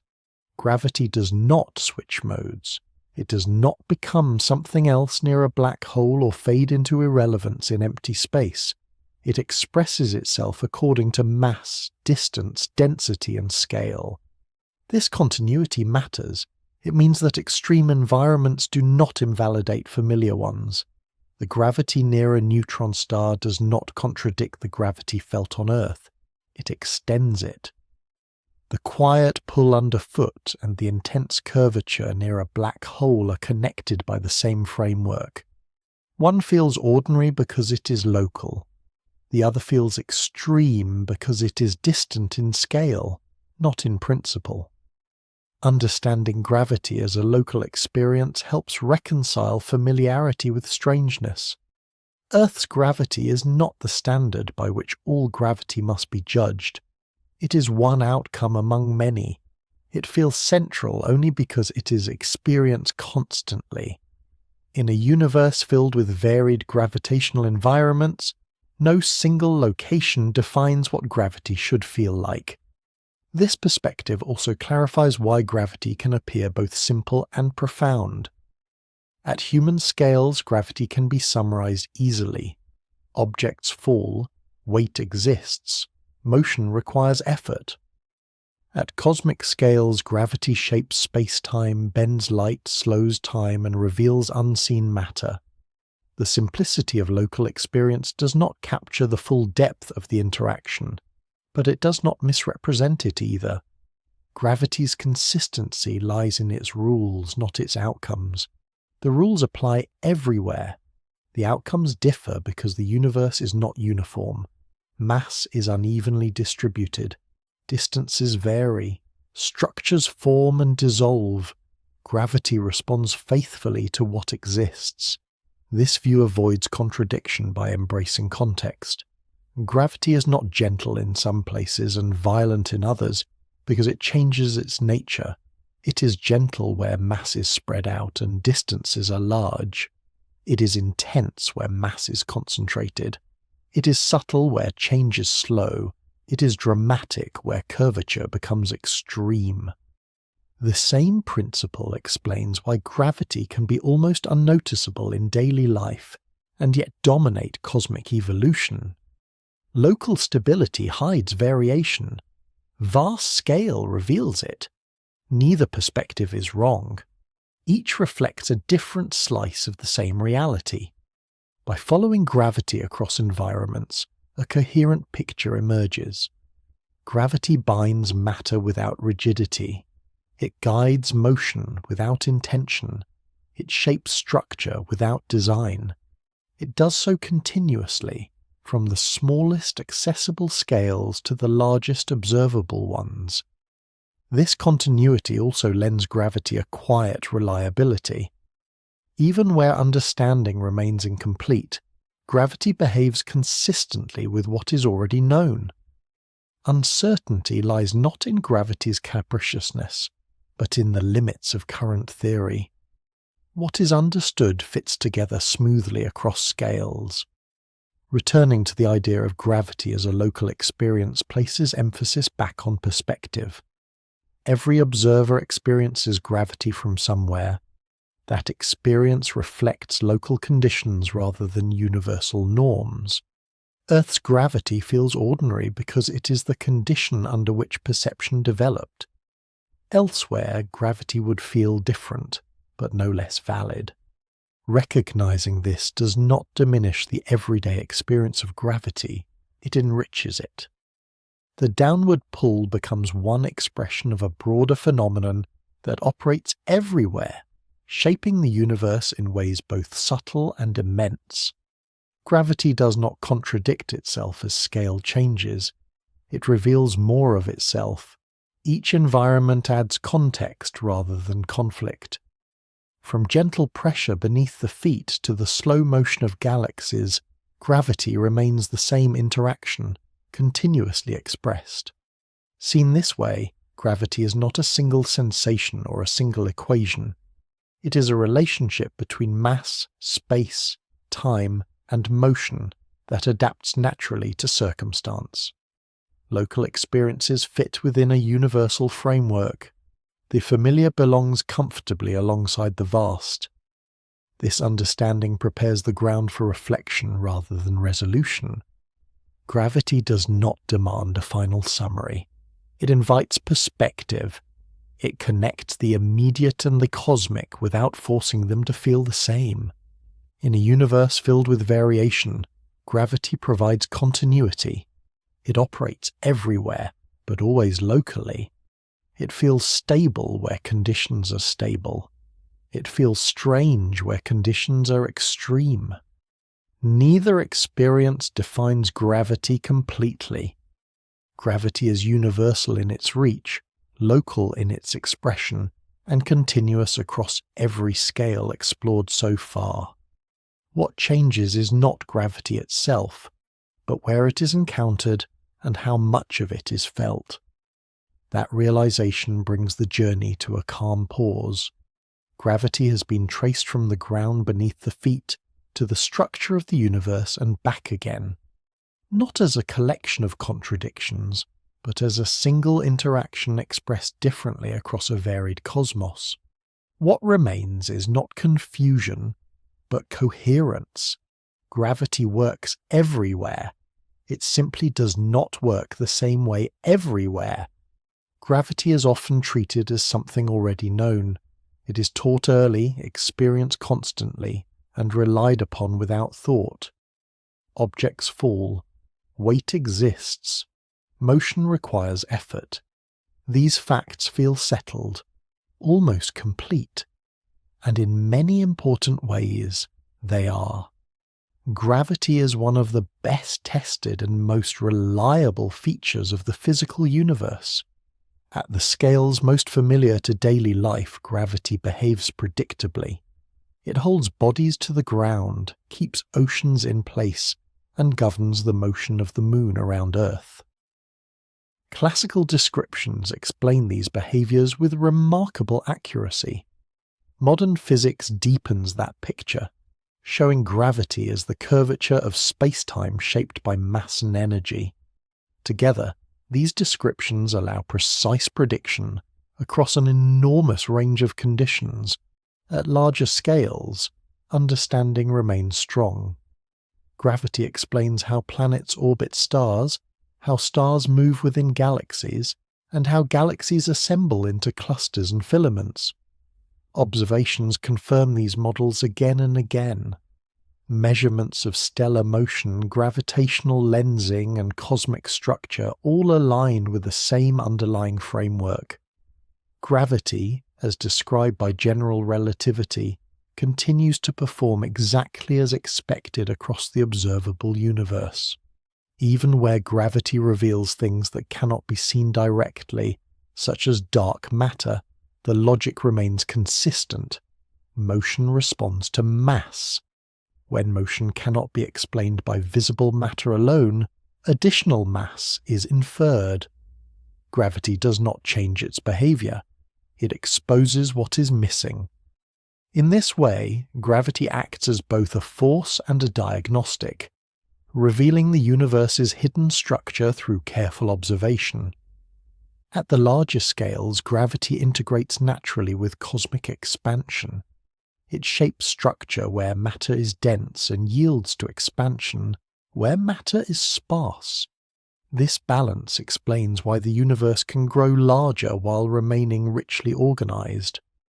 Gravity still matters because it always matters locally, even as space itself stretches globally. At the smaller scales, however, understanding becomes incomplete. Gravity does not yet fit comfortably into the quantum description that governs particles and forces at very small sizes. Attempts to unify these frameworks continue, but no final theory has emerged. This gap does not undermine what is known elsewhere. It simply marks the edge of present understanding. It's important to distinguish between uncertainty and inconsistency. Gravity does not behave unpredictably at small scales. It behaves in ways that are not yet fully described. The absence of a complete quantum theory of gravity does not erase the success of existing theories where they apply. Instead, it points toward future refinement. Across this entire range, from human experience to cosmic structure, gravity remains continuous. There is no moment where one kind of gravity gives way to another. There are no contradictions between gentle and extreme environments. There is only scale. As mass increases, gravity intensifies. As distance grows, its effects spread out. As time extends, small influences accumulate into vast structures. Perspective is what makes gravity feel simple or profound. From the surface of Earth, gravity is steady and familiar. From orbit, it becomes motion guiding. Near a black hole, it becomes spacetime curvature revealed. Across the universe, it becomes architecture. None of these views replace the others. They coexist, each accurate within its frame. Living inside one version of gravity means inhabiting a specific set of conditions. Earth's mass, size, and composition create a gravitational environment that feels natural because it is the only one experienced directly. Bodies evolved within it, senses calibrated to it, expectations formed around it. This does not make Earth's gravity typical, it makes it local. Elsewhere, gravity expresses itself differently. On small moons, it barely holds material together. Inside stars, it balances nuclear fire. Between galaxies, it guides motion across millions of light years. Near extreme objects, it reshapes time and space in ways that strain intuition. These differences are not evidence of inconsistency, they are evidence of reach.